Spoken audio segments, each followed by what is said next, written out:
예, MBC 백분 토론입니다. 앞서 잠시 말씀드렸습니다만 오늘 백분 토론은 전국 현안을 놓고 여야의 지도부죠. 최고위원 두 분을 모시고 진행을 하겠습니다. 그리고 잠시 후에는 네 분의 전문 논객들과 함께하는 순차 토론으로 준비가 되겠습니다. 먼저 첫 번째 여야 1대1 토론에 임해 주실 패널 소개해드리겠습니다. 새누리당 유기준 최고위원 나오셨습니다. 네, 안녕하십니까. 맞은편입니다. 민주당 우원식 최고위원 모셨습니다. 네, 안녕하세요. 예. 시간이 많지 않기 때문에 단도직입적인 질문으로 드리겠습니다. 지금 현재 그 317회 임시국회가 월요일에 소집이 됐습니다만 새누리당이 불참하면서 공전 중입니다. 계속 불참하실 생각이신지요?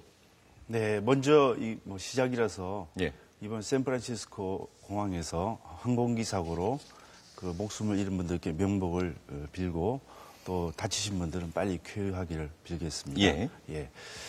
이번 임시국회가 민주당의 요구에 의해서 또 다른 야당 의원도 있습니다만은 소집이 되었습니다만은 이게 원래 임시국회를 하려면은 그 여당과 사전 합의를 한 후에 그렇게 해서 그 국회가 열려야지 아주 성공적으로 여러 가지를 처리할 수 있을 텐데 지금 현재는 그런 절차를 거치지 않은 상태에서 일방적인 요구로 그 국회가 소집된다는 말씀을 먼저 드리고요. 그 다음에 지난 우리 6월 임시국회 때 많은 법안을 처리를 했습니다. 그리고 지금 야당이 임시국회를 목적이 다르게 말씀하십니다만은 여러 가지 지금 다퉈야 될 문제들에 대해서 혹시 이 임시국회의 장을 혹시 정쟁의 장으로 삼지 않을까 그런 생각들을 좀 많이 하고 있기 때문에 현재로서는 저희들이 임시국회를 굳이 응할 필요가 없다고 그렇게 생각하고 있고 만일에 지금 임시국회를 안 연다 하더라도 예. 상임위에서도 별도로 그 일을 할 수 있거든요. 그래서 그런 일을 통해서 또 현장 민생 탐방을 통해서 국회가 본래 할 수 있는 일을 할 수 있다고 생각합니다. 예, 의원님의 반론 듣죠? 예, 저희 민주당은 요즘 두 가지 점에서 아주 중점적으로 활동을 하는데요. 하나는 쓰러져 가고 있는 민주주의를 회복해야 되는 문제가 하나 있고요. 그거는 지금 국정원 국정조사를 통해서 국정조사가 진행이 되니까 그것은 그렇게 하면 될 일 같고요. 또 하나는 민생입니다. 지난 대통령 선거 때부터 그 여야 모든 대통령 후보들이 경제민주화 이야기를 했고 특히 6월 들어서 국민들 잘 아시다시피 남양유업 사태가 나면서 소위 갑을 관계 때문에 을의 눈물을 닦아주는 국회로 하자. 이게 이제 6월 국회였었거든요. 저희 민주당에서 35개 경제민주화 법안을 내놓고 그중에 특히 제가 지금 하고 있는 을지로위원회에서는 16개 그러니까 을의 눈물을 닦아주는 법안을 내놨는데 6월 국회에서 그중에 을의 눈물을 닦아주자고 하는 법안 16개 중에 3개만 통과됐고요. 예. 그 경제민주화 법안 35개 중에 한 10개 정도 통과돼서 굉장히 미흡합니다. 특히 이제 남양유업 방지법 같은 그 대리점 공정화에 관한 법률 이런 것들은 너무너무 시급하고 어제도 공정거래위원회에서 발표를 했습니다만 그 불공정 사례가 너무나 심각해서요. 이거를 방지하는 그 대리점 공정화의 법률을 비롯한 많은 지금 민생 법안들이 있기 때문에 이걸 늦추지 말고 지금 이미 다 상임위에서 논의하고 또 법사위에 가 있고 그런 법들이기 때문에 이번 7월 국회를 열어서 이런 민생 법안들을 빨리 하자. 새누리당에서는 정쟁 국회가 걱정이다 이렇게 이야기하시는데 어차피 그거는 국정조사에서 진행되는 거기 때문에 다른 한 축 민생을 살리는 국회로서 을의 눈물을 닦아주는 법안들이 이미 많이 대기하고 있기 때문에 이것을 한시라도 늦출 수 없다는 게 저희 당의 입장이고 그래서 7월 국회 하자는 겁니다. 예, 지금 마치 이제 우리 여당이 협조하지 않아가지고 그런 그 민생에 관련된 경제 법안들이 처리되지 않는 것 같이 말씀하시고 있는데 동의할 수 없고요. 지난 6월 임시국회에서는 우리 새누리당이 주장하고 있는 창조 경제를 통한 일자리 창출이라든지 경제 민주화 법안 같은 경제 활성화를 통해서 민생 경제를 살리자는 그런 것들이 법안이 총 46개의 법안이 통과가 되었습니다. 예. 지금 계류 중인 법안들은 아마 쟁점들이 좀 남아있고 그 부분에 대해서 여야가 좀 합의를 못한 그런 것들이 좀 남아있기 때문에 그 부분에 대해서 논의를 좀 하고 또 아까 제가 말씀드린 대로 임시국회를 열지 않는다 하더라도 상임위를 열어가지고 분명히 그거에 대해서 여야 간의 쟁점을 좀 좁히고 그것을 가지고 좀 심도 있게 논의할 수 있는 것이고 또 현재 문제가 되고 있는 것들이 예를 들면 이제 국정원 댓글 의혹 사건이라든지 또 뭐 진주 의료원 같은 그런 것들에 대해서는 국정조사를 하면서 지금 특위를 운영하고 있지 않습니까? 네. 임시국회 안 연다 그렇죠. 그래서 그러면서 충분히 국회가 그 역할을 하고 있는 것이고 또 어떻게 보면은 국회가 이렇게 휴회 중이라 하더라도 마치 아무것도 안 하는 것같이 그렇게 생각할 수는 전혀 아니거든요. 그동안은 못했던 뭐 지역구 활동도 당연히 하는 것이고 또 우리 새누리당 같은 경우에는 2013 하계 민생 탐방으로 정해가지고 여러 가지 그 현장을 탐방하면서 그 국민들의 목소리, 주민들의 목소리를 듣는 그런 것으로 정하고 있습니다. 알겠습니다.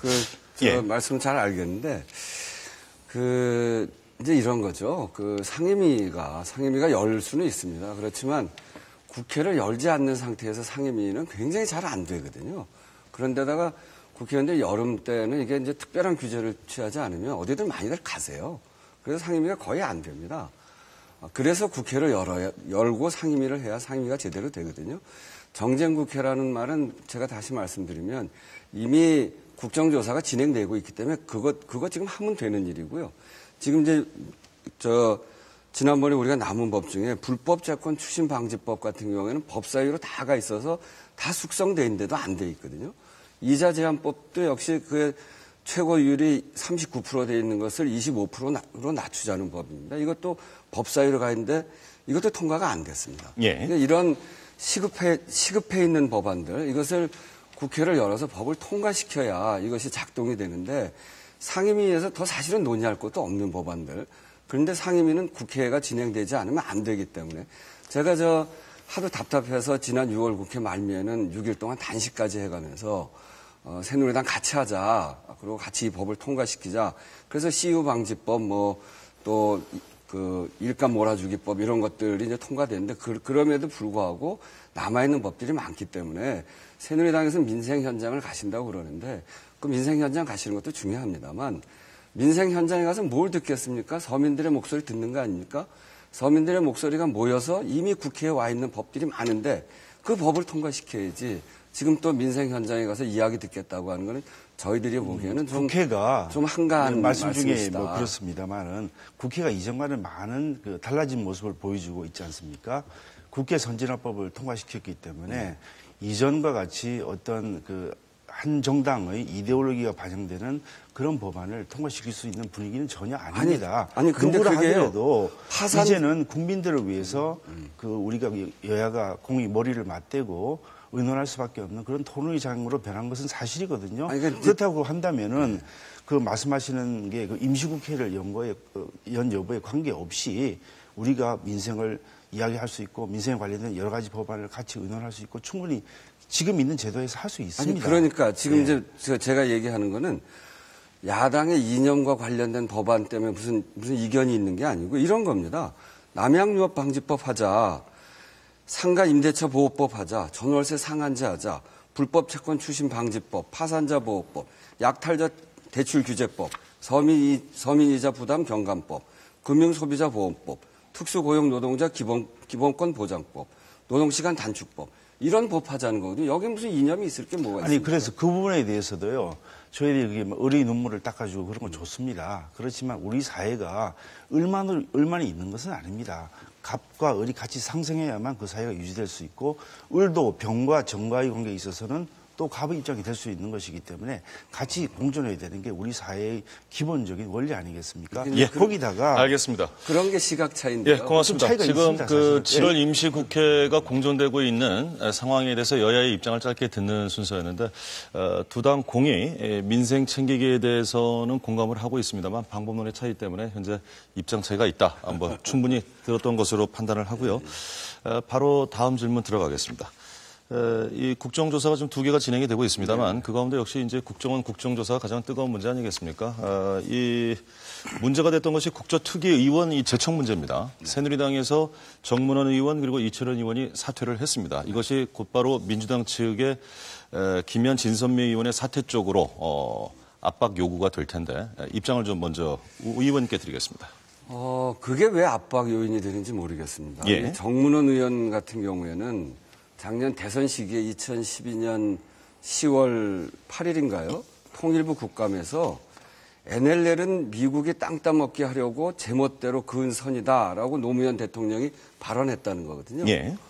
그리고 그래서 그 NLL을 주장하지 않겠다는 비공개 대화록이 있다. 이렇게 얘기하신 분이에요. 근데 이것은 요번에 그 국정원에서 대화록 전문을 공개하니까 이런 내용이 없습니다. 이거 허위사실이거든요.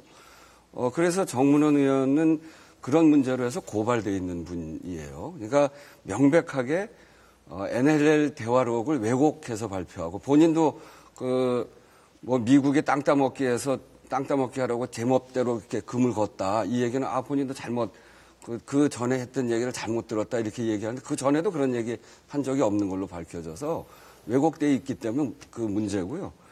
그리고 또 이철우 의원은 본인이 국정원 출신입니다. 그래서 이제 재척 사유가 되어 있었던 거고. 그래서 두 분이 물러나는 건 이제 본인들이 결정해야 될 문제인데 그거 가지고 그 진선미 김현 의원을 그 오피스텔 그러니까 그 역삼동 오피스텔 사건 그것 때문에 고발됐다고 하는데 저도 그 현장에 가 있었거든요. 예. 근데 그걸 감금이라고 하는데 저희들이 보기엔 셀프 감금이에요. 본인이 안 나왔습니다. 제가 정황을 조금만 설명하면 제가 도착했더니 그 수서서 수사과장을 하시던 권은희 씨 지난번 양심선언도 하고 그분이 거기 계시던데 왜 이분이 문제가 있어서 들어가서 조사하려고 하는데 조사를 안 받으려고 하냐. 근데 본인이 문을 안 열고 나오기 때문에 조금 있다가 오빠가 온다고 하니까 오빠가 오면 같이 들어가서 조사하기로 합의했다. 그래서 저희가 오빠를 기다렸습니다. 근데 나중에 오빠가 오셨는데 그러니까 저희는 오빠인지 아닌지는 잘 모릅니다만 본인이 오빠라고 주장하는 분이 오셨는데 그 안에 있는 국정원 요원께서 그래도 못 나오겠다. 이렇게 된 거거든요. 그게 이제 밤새 공방이 있었던 겁니다. 그거를 감금이라고 이야기하는데 저는 그 새누리당에서 그걸 감금이라고 주장하면서 거기에 조사하러 간 그분이 결국은 선거법을 위반한 댓글을 달았던 분 아닙니까? 불법을 저지른 분을 현장에 가서 조사하러 간 사람들을 감금이라고 새누리당이 주장하고 고발해놓고 그 이후로 해서 국정조사위원이 못 된다. 그거 납득이 안 돼서 저희는. 글쎄, 예. 지금 제가 존경하는 우원식 의원님의 말씀에 좀 동의하기 어려운 부분이 많습니다. 예. 지금 민주당이 생각하고 있는 부분에 대해서는 좀 기정사실화 시켜놓고 그것이 마치 맞는 것 같이 그 논리를 제가 전개하시는 현장에 있었거든요. 아니 현장에 있었다 네, 하더라도 그 안에서 어떤 일이 있는지는 아직 확인이 되지 않은 상태고 수사가 진행되고 있는 상태 아니겠습니까? 아니 지금 이제 말씀을 검찰 조사 잘 결과에서는 들어보시고요. 이미 그 국정원에서 댓글을 달았고 자, 그 거기에 부분을 문제가 말씀드린 게 있었고. 아닙니다. 지금 우리 새누리당에서는 그 당시 이제 국정원 여직원에 대해서 인권 침해 의혹이 있다고 그래가지고 지금 두 분 의원을 고발하지 않았습니까? 그래서 그 사건이 지금 그 수사가 진행이 될 건데 그에 대해 수사가 지금 진행되지 못하는 이유는 알고 계실 겁니다. 그리고 이번에 여야가 합의한 조사 범위에 보면은 원세훈 전 원장의 불법 지시 의혹 및 국정원 여직원의 댓글 관련된 그 선거개입 의혹도 있지만은 또 반면에 그 국정원 여직원에 대한 인권 침해 의혹도 그 조사 범위 안에 들어가 있습니다. 그렇다고 한다면 우리가 재판에 있어서 이해관계가 있는 사람은 재척 또는 기피 이런 사유가 돼가지고 그 사람이 그거 참여하지 못하는 것 아니겠습니까? 근데 엄연히 네. 지금 이 두 분 의원님들은 지금 고발돼 있는 그 피고발자의 신분인데 그거를 지금 조사하겠다는 그 특위안에 들어가 있다고 한다면은 그거는 이해관계가 있는 것으로 봐야죠. 아니 근데 그게 말이죠. 예. 그것까지 부인하시는 그 안에 겁니까? 있었던 국정원 요원이요. 불법을 저지르지 않았습니까? 그게 검찰 조사 결과 이미 다 드러나서. 아니 그게 확정이 되지 않았지 않습니까? 지금 검찰 조사에서 나왔잖아요. 자 수사 중이고 지금 기소가 되는지는 모르겠습니다만은 아니, 어떻게 기소가 법원을 됐죠. 그러니까 법원이 판단이 되지 않은 상태이지 않습니까? 어떻게 유죄로 확정되기 전까지 무죄를 추정한다는 법리도 모르세요? 아니 그러면 무죄를 추정하면 지금 원세훈 씨에 대한 국정조사는 뭐하러 합니까? 아니 기소만 되면 그 유죄가 됩니까? 뭐하러 하냐고요. 그러니까 그 안에서 그러니까 지금 이 부분은 그 법원에서 재판을 받는 게 별도로 있지만은 법원에서 그 안에서 불법 행위가 있었지 않습니까? 그분이 아니죠. 그건 심리 전단이고 그건 아직 알 수 없는 것이죠. 그렇지 자꾸 않죠. 거기서 보면은 지금 검찰 조사 결과 이미 나와. 잠시만요. 그걸 가지고 그러니까 확정사실화 부인하면 시키라고 말씀하시니까 지금 그거를 문제를 부인하면 이건 거죠. 진짜 말이 안 되는 거죠. 아니 확정이 되지 않은 상태인데 어떻게 그게 사실로 드러나고 검찰 조사에서 잠시만요. 밝혀졌기 지금 때문에 그동안도 이 국정조사하는 부분에 거 아닙니까? 대해서는 여야의 입장이 워낙 입장 차이가 크고 시각 차이가 크기 때문에 두 분이 대화를 나누는 가운데 각 당의 입장은 좀 나온 것 같은데 문제는 이 국조특위위원 제청 문제와 관련해서는 새누리당의 요구사항 이것이 그 특위위원인데 조사 대상이 될 수 있다. 나중에 처벌 대상이 있다는 취지에서 문제가 있다라고 지금 재척 사유를 말씀하시는 거고 민주당 쪽에서는 뭐 기소만 하면 재척 사유가 되는 것이냐 좀 그런 차원의 입장으로 봐도 되겠죠? 예. 고발이 고발이 고발만 되면 네, 지금 예. 기소도 안 됐고요. 예. 그리고 그게 명백한 사실은 셀프 감금인데 본인이 들어가서 안 나온 건데 아니 그거를 셀프 감금인지 그건 나중에 봐야 되는 그거를 거죠. 새누리당에서 일방적으로 고발을 했단 말이에요. 그러고서 아니 고발한 거를 근거로 그거 해서 자체를 가지고 지금 확정 사실화 시켜서 말씀하시니까 문제가 아니 발생하는 최소한 거예요. 기소라도 해야죠. 기소라도. 그러니까 죄가 있다. 그래서 재판에 넘어가야 그게 뭐 말이 되는 거지. 그래야 국정조사도 하는 거죠. 아니 어쨌거나 지금 피고발자의 신분이 돼 있는 상태에서 그 특위에 참여해서 이 조사를 하고 이것은 좀 맞지 않는 거 아니겠습니까? 아니 그러니까 그분이 그 안에 생각의 차이가 있는 건 분명합니다. 생각의 차이가 아니고요. 예. 사실의 문제입니다. 이 국정원 분들이 이게 저 서울지검에 서울중앙지검에서 댓글을 단 것들입니다. 여기에 보면 김대중 노무현 전 대통령을 비하하는 발언들도 엄청나고요. 5.18 민주화운동 평화 및 지역 등에 대해서 비하하는 것도 엄청나고 대선 후보에 대한 비하하고 야당 반대했던 것도 엄청납니다. 그리고 이명박 대통령 박근혜 후보 옹호했던 것도 엄청나고 이게 엄청나게 밝혀졌어요. 자, 그 부분에 대해서 좋습니다. 그렇게 주장하시는 건 좋은데 아니, 이게 주장하는 게 확정이 아니고 지금 유죄로 확정이 됐습니까? 주장하는 게 아니고 제가 묻습니다. 검찰 조사가 나왔기 아니, 때문에. 검찰 조사 아닙니까? 아니, 지금 검찰 조사 된다고 해서 다 유죄가 됩니까? 그건 아니지 않습니까? 아니, 이건 앞으로 아니, 그러면 그 사태의 추이를 지켜봐야죠. 대한민국 여당은 검찰에서 조사한 것도 믿지 못하는 겁니까? 검찰에서 조사해서 그것을 가지고 기소를 했다 그러면 나중에 법원에서 그 유무죄가 되는지는 봐야죠. 아니, 그러니까 제가 그 이야기를 하는 겁니다. 검찰은 못 믿으시는 거예요? 검찰 믿고 안 믿고의 문제가 아닙니다. 검찰은 기소축입니다. 아니, 지금 알겠습니다. 검찰은 이 논의는 여기까지 검찰은 하겠습니다. 그에 대해서 잠시만요. 유죄를 청구하는 것이죠. 예, 고맙습니다.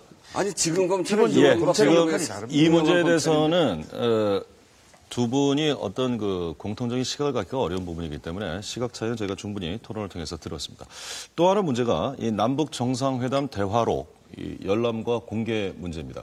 일각에서는 여야가 합의해서 열람 공개하는 것 자체가 지나친 입법권의 확대 해석이라는 것과 또 이것 자체가 불법성을 인지하고 불법을 입법기관에서 저지르는 것 아니냐라는 비판의 시각이 있습니다. 이번엔 먼저 유기준 최고위원께 드리겠습니다. 예, 먼저 그 법리적 해석을 떠나서 네. 이렇게 그 남북 정상 간에 만나서 있었던 대화록을 뭐 공개하고 열람하는 것은 사실은 앞으로 우리 그 외교계에 미칠 파장 또 남북 관계에 미칠 파장을 생각하면 바람직하지 않다고 생각합니다.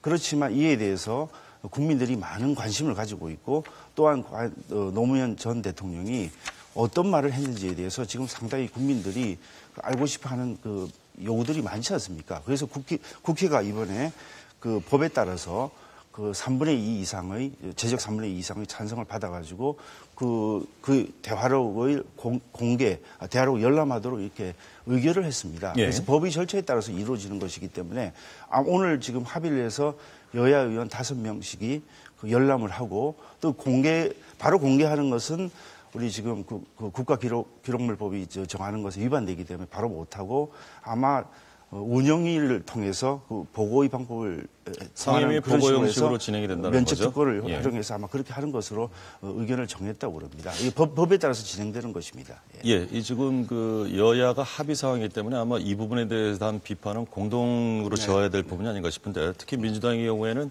2007년 남북 정상회담이 민주당이 정권을 잡고 있을 때였기 때문에 스스로 봉인을 뜯은 것 아니냐라는 비판이 하나 더해지고 있습니다. 어떤 입장이신지요? 명백하게 이야기하면 아주 나쁜 선례가 만들어진 겁니다. 예. 이런 선례는 역사적으로 별로 없었고요. 연산군 때 그 실록청 당상관이었던 훈구파 이국돈이 개혁파였던 살인파를 제거하기 위해서 연산군을 부추겨서 김종직의 조의 제문을 읽게 한 게 유일한 경우입니다. 그게 무오사화를 일으켰습니다. 이번 일은 굉장히 외교적으로도 좋지 않고요. 남북 관계에도 매우 나쁜 영향을 미칩니다. 이런 세종 때도 이런 일이 비슷한 일이 하나 있었는데 세종이 보자고 온 걸 그때 신하들이 그렇게 그런 글을 보면 신하들이 어떻게 이런 글들을 제대로 쓰냐 그래갖고 세종 때는 안 봤거든요. 그러니까 이런 국가 기밀, 정상 간의 대화록이 공개되면 앞으로 어떤 정상이 우리 정상과 정말 마음 터놓고 이야기하겠는가 이런 점으로 보면 굉장히 나쁜 선례입니다. 그런데 저희들한테 고민이 이런 게 있었습니다. 지난 대통령 선거 때도 대통령 선거가 아주 치열하게 진행되는 상황에서 누가 이길지 모르는 상황에서 새누리당에서 이걸 다 봤습니다.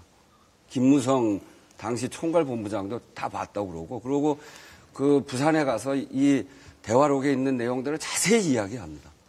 그러면서 노무현 대통령이 NLL을 포기했다. 사실도 아닌 이야기를 함으로 해서 대통령 선거 때 저희가 큰 타격을 받았습니다. 기사만 해도 9,600건이라는 기사가 만들어졌습니다. 그리고 이번 그 검찰에서 국정원 대선 개입 문제를 조사를 해서 6월 14일 날 발표를 하니까 6월 21일 날 느닷없이 국정원에서 발췌본이라는 걸 갖고 와서 새누리당 정보위원들한테 보여줬습니다. 예. 그것도 발표하고요. 그리고 그 다음에 다 전문을 공개했습니다.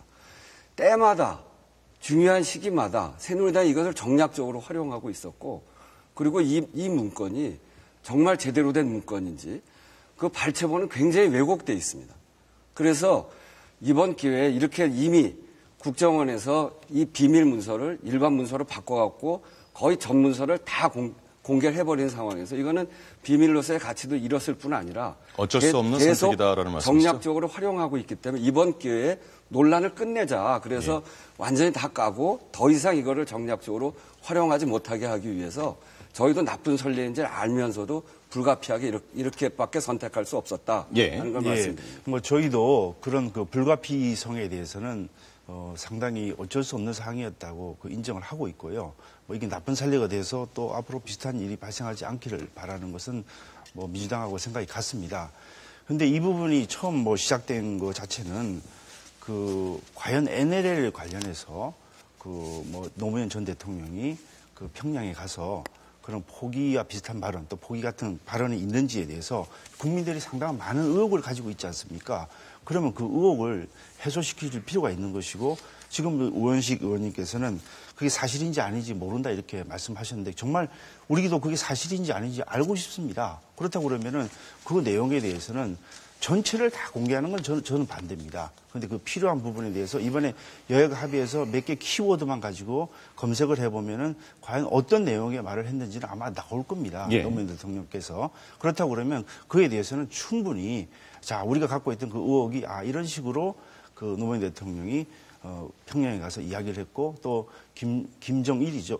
그때 살아있을 때 김정일이 또 어떤 이야기를 했는지를 보고 이건 전체적인 맥락이 어떤 거였구나. 이 맥락을 가지고 정말 NLL에 대해서 그 전 대통령께서 어떻게 말씀하셨는지 충분히 알 수 있는 것 아니겠습니까? 그것을 하자는 것이지 거기서 더 나아가가지고 그것을 가지고 정치적으로 어떤 목적을 달성한다. 그것은 전혀 아닌 상태입니다. 네. 그 뭐 말씀을 알겠는데요. 그 지금 그 공개된 그 정상 대화록 그것만 봐도 NLL 포기란 말이 없어요. 오히려 NLL은 확정돼 있는 사실이고 과거 남북 기본 합의서에 따르자 이렇게 돼 있는데 그 남북 기본 합의서엔 NLL을 완전히 서로 인정하고 있습니다. 그러니까 노무현 대통령이 그런 발언이 없는데 이 조선일보 6월 21일자에 그 대화록을 이렇게 왜곡을 했어요. 김이 그것을 위해 쌍방의 실무적 협상에 들어가서는 NLL 관련법을 포기하자고 발표해도 되지 않습니까? 노무현이 좋습니다. 이런 문구가 없어요. 이미 발표된 그 대화록에. 지금 인용한 자료는 조선일보. 조선일보 6월 21일자 보도하는데 서상기 의원 등 새누리당 의원들이 발췌본을 열람한 후에 난 기사입니다. 그걸 토대로. 이게 포기했다는 얘기인데 이런 게 그러니까 나중에 대화록을 공개하는 게 이런 내용이 없습니다. 그래서 저는 노무현 대통령의 NLL 포기 발언이 있는가 없는가 그것이 아니고요. 저희는 그거는 이미 다 끝났다고 보는데 일테면 이런 겁니다. 노무현 대통령이 발췌본과 대화록을 보면 이 대화록은 이렇게 돼 있어요. 오늘 아리랑 공연에 대해서 이런저런 말을 하는 사람들이 있으면 나는 큰 기대를 가지고 있고 이거를 발췌록에서는 똑같이 하고 나는을 저는 큰 기대. 그러니까 김정일 국방위원장한테 노무현 대통령은 나는 이렇게 얘기했는데 발췌록엔 저는 본인을 굉장히 낮춰서 얘기한 국방위원장께 이렇게 얘기한 건 장님께 이렇게 표현하고 그 부분은 좀 너무 지엽적인 거로 아니, 보이고요. 아니 지엽적인 저도 좀 게 말씀할 아니고. 기회를 주셔야죠. 아니 그러면 제가 조금 더 얘기하니까. 네. 그리고 장관급 회담도 안 할란다 이렇게 한 적도 있습니다를 이렇게 억지를 부리곤 해본 적도 이런 말을 붙였어요. 그러니까 잠깐만 그 부분은 아니, 지금 대화록- NL에 관련된 발언이 아니지 아니, 않습니까? 그러니까 그 그거는 대화록인데요. 상당히 지엽적인 거기 아니, 지엽적인 게 아니고 지금 대화- 여기서 취급할 대화록에서- 일은 아닙니다. 말씀마저 듣고 네. 반론 기회를 드리겠습니다. 대화록에서 짧게 정리 부탁드립니다. 대화록에서 발췌본을 뽑을 때 있는 문구대로가 아니라 교묘하게 말 한마디를 바꿔가지고 아주 노무현 대통령이 저자세였던 것을 이렇게 예, 바꿔놨다는 우 의원님의 발언의 취지는 원문과 대화록과 발췌본 사이에 약간의 의도적인 왜곡이 있었다는 취지의 말씀이고요. 그래서 이제 마지막 마무리하면 예. 지금 발표된 대화록만 봐도 NLL 포기 발언이 없기 때문에 그거를 저희들이 확인하자는 건 아니고요. 예. 지금 원본과 국정원에서 발표한 2008년 1월 달 대화록 사이에 이런 미미한 왜곡 같은 게 있는지 이런 것들을 요번에 다 끝을 내자 이런 거. 예. 자, 유 의원님께 드리죠. 우리가요 어떤 그 그림을 볼 때 그 그림 자체를 봐야지 그 그림을 그릴 때 어떤 물감을 썼는지 그 그림을 그릴 때 어떤 그 붓을 가지고 사용했는지 그걸 보는 것은 본질을 흐리는 것입니다. 과연 어떤 형태의 어떤 내용의 발언을 했는지 그게 중점이 돼야 되지 방금 말씀하신 것 같이 그 지엽적인 문제만 가지고 간다면 그 본질을 흐리는 것입니다. 그래서 분명히 말씀을 드리고요. 지난번에 그 국정원이 공개한 잠시만요. 그 말씀하셔도 대화록을 이렇게 그 일부가 지금 공개돼 있지 않습니까? 거기 보면은 그 노무현 전 대통령이 NLL에서 쌍방군대를 철수시키고 양측이 경찰이 관리를 하는 평화지대를 만들자고 제안을 했습니다. 이거 사실이지 않습니까? 자, 그러면 서해 평화지대 자, 그럼 NLL 그를 중심으로 그 아래쪽에 부분에 대해서는 우리가 단독으로 점유를 하고 단독으로 관리를 하고 있는데 노무현 전 대통령의 제안대로 한다면은 거기서 우리 군대가 철수를 하고 거기 그 남북한의 경찰이 공동으로 관리를 하는 그런 지역으로 만든다고 그러면은 공동 점유로 바뀌는 것 아니겠습니까? 아니, 그러니까. 자, 그러면 그 부분에 대해서는 사실상 그 NLL 지역을 포기하는 것, 아니, 이남 지역을 포기하는 것 아니겠습니까? 그건 전혀 잘못이고. 그래서 제가 한마디만 물어볼게요. 제가 좀 더 해야죠. 자, 우리가 겨울이 온다는 말을 꼭 그 계절이 바뀔 때 겨울이 올 때 그렇게 쓰지 않는 경우도 있습니다. 날이 추워진다. 또 어떤 때는 눈이 온다. 그렇게 하면 그 겨울이 오는 것을 받아들여야지 그 전체를 가지고 이런 맥락이기 때문에 이걸 해석을 이렇게 하는 것이지 그걸 가지고 그걸 막 딱 그 문구 하나에 얽매여 가지고 한다고 그러면은 해석이 될 수가 없는 거죠. 그 부분은 앞으로 이 대화록이 분명히 필요한 부분만큼 우리 국민의 의혹을 해석하는 것만큼은 공개가 될 겁니다. 그 부분은 분명히 명명백백하게 가려질 것으로 봅니다. 우 의원님. 박근혜 대통령께서 휴전선을 그 남북한 평화 지역으로 바꾸자 이렇게 이야기를 하세요. 그것처럼 노무현 대통령이 서해 NLL을 동거리 동면적으로 해서 서해 평화지대를 만들자고 하십니다. 그 비유가 좀 같지 않습니다. 같지 않은 게 똑같은 거예요. 자, 휴전선 부분은 DMZ가 우리 그 군사분계선 아래 위로 있는 것 아닙니까? 그 부분을 하는 것과 이건 그러니까 좀 동거리 다르죠. 동면적이에요. 그러니까 지금 NLL을 중심으로 해서 남북한 그거 잘 모르셔서 하는 NLL이 있으면은 그 남쪽까지 해서 그걸 공동구역으로 만들자는 게 그러니까 노무현 대통령 제안 동거리 아닙니까? 동면적이라니까요. 그러니까 NLL 선을 중심으로 해서 남북이 동거리 동면적으로 해서 서해 평화지대를 만들자는 거예요. 그러니까 NLL에 대해서는 노무현 대통령이 이렇게 얘기했어요. 국제법적인 근거는 없다. 그렇지만 현실로서 강력한 힘을 가지고 있다. 그리고 옛날 기본합의, 이 옛날 기본합의라는 건 91년에 남북 기본합의서를 얘기하는 거거든요. 네. 그 연장선상에서 앞으로 협의해 나가자 이렇게 얘기하는데 남북 기본합의서는 어떻게 되어 있냐면요. 1장 3조에 상대방의 영해 영공 공세하지 않는 문제를 협의할 것을 언급하며 양측의 영토로서 영해를 인정하는 겁니다. 노무현 대통령이 이걸 토대로 해서 동거리 동면적의 서해 평화지대, 거기서 자꾸 분쟁이 일어나니까 서해 평화지대를 만들자는 거거든요.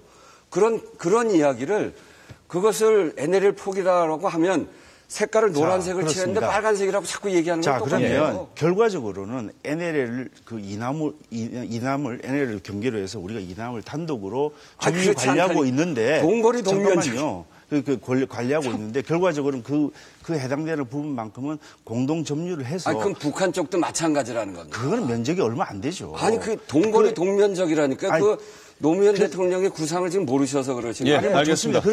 잠시만요. 잠시만요. 지금 아마 그 시청자 여러분들께서는 두 분의 그 북한 측이 얘기하는 군사 분계선 개념에서의 선과 우리 NLL 선과의 차이, 그리고 그 안에서 구획되는 평화 어로 수역에 대해서 정확하게 인지를 못하고 계시기 때문에 두 분의 의견을 어떻게 받아들이실지 모르겠습니다만, 어찌됐건 이 평화 수역을 바라보는 시각이 여당 쪽에서는 이것이 포기라는 단어는 없지만 NLL 포기 수준으로 봐야 된다는 말씀이시고, 야당 쪽은 그렇지 않다, 이것은 NLL 포기와는 전상은 오히려 영해선을 지킨 발언이다라는 취지의 말씀을 듣겠습니다. 시간이 다 됐기 때문에 제가 마지막으로 단문으로 한 가지씩만 질문 드리겠습니다. 박근혜 대통령이 이 NLL과 관련해서 이제 여와 야가 정쟁을 멈추고 NLL을 영토 수호 선언하고 정쟁을 멈추자라는 선언을 좀 해줬으면 좋겠다라는 제안을 했습니다. 이 부분에 대해서 여당, 야당 그럴 의향이 있으신지 짧게 한마디씩만 듣고 이 토론 정리하겠습니다. 먼저 유기준 의원께 드리겠습니다. 예, 그건 너무나 당연한 것이고요. 예. 그 NLL을 둘러싼 그 온갖 그 논란의 종식이 이번 기회에 정말 이루어졌으면 합니다. 예. NLL은 우리가 영해를 그 남북한을 가르는 그런 분계선으로서 그동안 작용을 했었거든요. 예. 근데 그것을 오늘날 갑자기 다른 형태로 한다고 하면은 혼란이 생길 뿐만 아니라 북한에게 오도된 그 사인을 줄 수도 있고, 북한이 그것을 기초로 해서 또 다른 어떤 형태의 다른 일을 벌일 수도 있는 것 아니겠습니까? 지금 최근에 일어난 여러 가지 그 형태의 남북 사이의 교전은 주로 그 지역에서 많이 발생했습니다. 예. 그렇다고 한다면 이번 기회에 야당도 그런 대통령이 제안한 그런 부분에 대해서 확실하게 입장을 좀 표명해 주시기를 기대합니다. 예, 같은 질문 우현식 최고위원께 드리겠습니다. 그것에 대해서 못할 이유는 전혀 없습니다. 그리고 예. 적극적으로 NLL이 그 군사 분계선이고 우리의 영토선이다라고 하는 것에 대해서는 이견이 없고요. 단지 대통령이 지금 이 문제에 대해서 그렇게 이야기하시는 것은 노무현 대통령이 NLL 포기를 했다는 새누리당의 주장에 그 연장선에 있다는 게 참 문제가 있습니다. 오히려 이 문제는 NLL 대화록을 왜 문제를 삼았냐. 지난 대선 과정에 정략적으로 이걸 썼고요.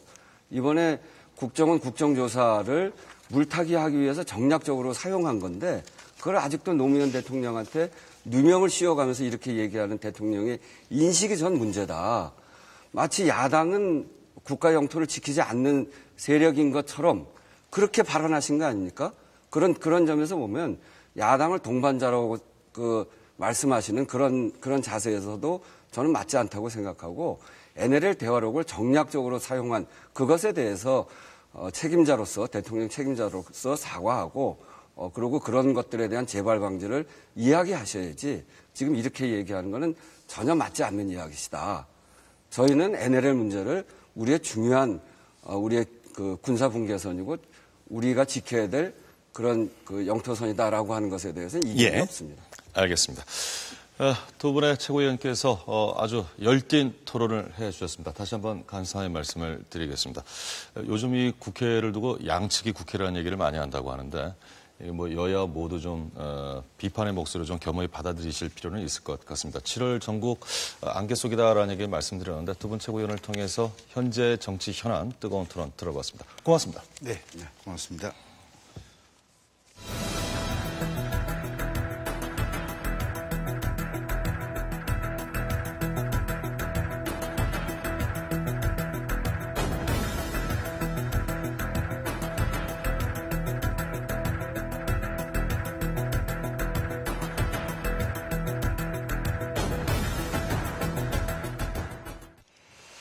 예, 이제 두 번째 토론을 시작하도록 하겠습니다. 과연 앞서 그 여야 최고위원들과 함께 정치 현안을 놓고 좀 공방을 들어봤습니다만 이런 이야기들이 남북관계에 앞으로 또 어떤 영향을 줄 것인지 이런 문제까지 네 분의 전문 논객들과 함께 좀 풀어보려고 합니다. 소개해드리겠습니다. 김진 중앙일보 논설위원 나오셨습니다. 고려대 북한학과 남성욱 교수 나오셨습니다. 안녕하십니까. 예, 맞은편 쪽입니다. 경남대 정치외교학과 김근식 교수 나오셨고요. 안녕하세요. 이철희 두문정치전략연구소장 나오셨습니다. 안녕하십니까. 예. 이 개성공단 그동안 참 입주했던 기업들이 참 마음고생이 컸었습니다만 어찌됐건 지금 합의를 봐서 뭔가 좀 개선의 방향이 좀 잡힌 것 같습니다. 이제 오늘 날이 밝게 되면은 또 당국 간 실무 접촉이 후속 회담이 진행이 될 텐데 뭐 일단 큰 질문부터 좀 드려야 될 것 같습니다. 어떻습니까? 지금 김지현 의원님께 먼저 드리려고 하는데 좀 뭔가 변화가 생길 것으로 보십니까? 저는 그렇게 단정적으로 얘기하기는 어렵습니다. 예. 그리고 현재 정부가 취하고 있는 입장이 있지 않습니까? 예. 절대로 북한이 함부로 근로자를 철수시켜서 개성공단을 위험에 빠뜨리는 그런 일은 재발되지 않도록 이번에 확실한 조치를 취해야 된다라는 입장은 그건 뭐 정권을 떠나서 상식적인 것 아니겠습니까? 때문에 정권이 그런 입장을 견지한다면 그리고 그런 상식적이고 원칙적인 대북 정책을 이번에 확고하게 만들어 놔야 북한이 다시는 그런 잘못과 일종의 위협을 저지르지 않는다는 그런 전제하에서 때문에 저는 과거 정권들이 되풀이한 것처럼 쉽게 문제가 없었던 것처럼 넘어가지는 않을 것으로 보고요. 예. 그리고 그렇게 해야만 한다고 생각을 합니다. 또 그렇게 하게 되면은 전망을 이렇게 단정적으로 변화가 있을 것이다라고 보기는 무리가 있다. 이런 입장이신 저는 거군요. 상당히 좀 시간이 걸릴 것으로 보이고요. 예. 제가 판단할 때는 그렇습니다. 이번 그 남북 당국 회담과 관련해서는 우리 정부는 어떤 원칙을 좀 세웠다면은 북한 측은 실리를 좀 얻은 측면이 있다. 이런 평가가 언론에서 많이 보도가 되고 있습니다만 이 원칙 문제와 관련해서 좀 대두되고 있는 문제점 하나는 이 후속 회담에서 이른바 재발 방지 또는 북한 측의 개성공단 잠정 폐쇄와 관련된 사과 이런 언급들이 좀 걸림돌이 될 것으로 좀 예측이 나오고 있습니다. 이 부분에 대해서 먼저 좀 말씀 들어볼까요? 네, 그 개성공단 지금 파행에 대한 책임과 재발 방지를 남북이 모여서 합의를 도출해내는 것은 굉장히 우리로서는 바람직한 일이라고 생각합니다.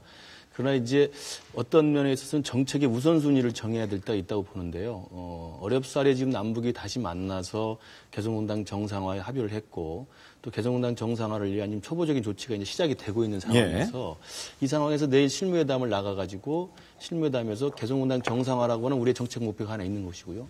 또 하나는 지금 말씀 나온 것처럼 재발 방지를 위한 또 우리의 정책 목표가 있는 것인데 이 두 개의 정책 목표를 같이 하면 제일 좋겠죠. 그리고 같이 할 수 있다면 또 우리로서는 최고라고 생각합니다만 협상의 상대가 있기 때문에 북측과 마주 앉아서 두 개를 다 얻을 수 있느냐 아니면 둘 중에 하나를 먼저 하고 나중 것을 좀 뒤로 같이 하면서 할 것이냐라는 것을 선택해야 될 또 필요도 있다고 생각합니다. 그래서 말씀하신 것처럼 북한으로서는 사과 요구라든지 책임 소재라든지 또 재발 방지에 대해서 여전히 소극적인 입장으로 예상되기 때문에 제가 보고 볼 때 현실적으로는 북한이 지금 개성공단 정상화와 재가동에 대해서 굉장히 적극적 의지를 갖고 있고 절박한 심정이기 때문에 이 부분은 우리 기업인들의 그 요구와 애로사항을 풀어준다는 의미에서 신속하게 재개를 시키는 방향으로 하고 그것과 재발 방지를 좀 굳이 연계시킬 필요는 없다. 다시 말하면 개성공단 재가동이라고 하는 한 프로세스를 계속 진행을 하면서 동시에 재발 방지라고 하는 우리의 본래 정책적 목표를 관철시키기 위한 노력을 지속적으로 병행하는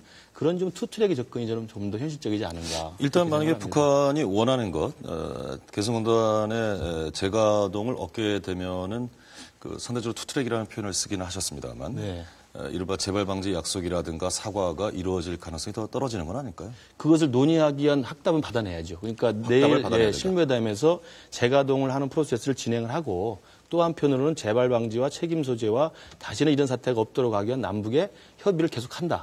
라는 것을 좀 같이 가면은 예. 문제를 현실적으로 풀 수 있다고 생각합니다. 그런데 일각에서 주장하는 것처럼 재발 방지라고 하는 우리 확고한 입장이 관철되기 전에는 재가동을 하지 않겠다. 예. 나는 일종의 전제 조건으로 문제를 풀면 또다시 저는 가다가 난간에 봉착하지 않겠나 생각합니다. 예, 이번은 남 교수님께 좀 여쭤보고 싶은데 지금 또 중요한 부분을 하나 이야기하셨습니다.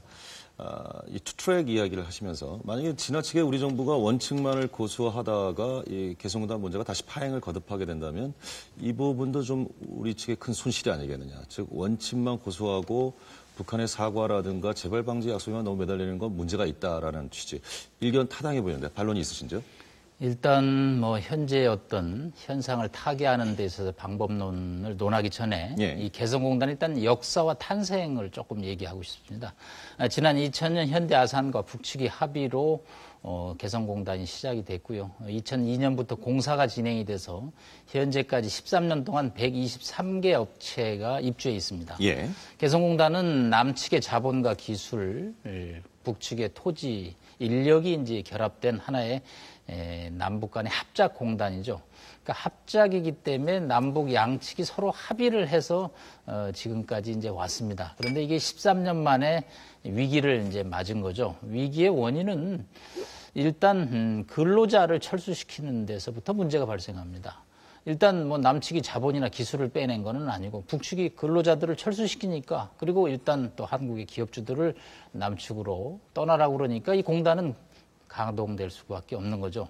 가동이 중단될 수밖에 없죠. 예. 그러면 앞으로 이 공단에 있는 입주 기업들은 거기서 생산된 물자를 결국은 해외 바이어들한테 판매를 해야 되는데 공단의 이 불안정성 때문에 어느 바이어가 이 공단과 계약을 할 수 있겠냐는 현실에 아주 기업의 초보적인 문제가 발생하는 거죠. 예. 그렇기 때문에 입주 기업이나 정부 입장에서는 이런 사태가 13년 만에 발생했는데 이제 6개월 후 아니면 1년 또 2년 후에 발생한다면 이 공단 아니면 이 기업들의 존립 자체가 그건 위태로울 수밖에 없다라는 아주 현실적인 문제에 봉착이 되죠.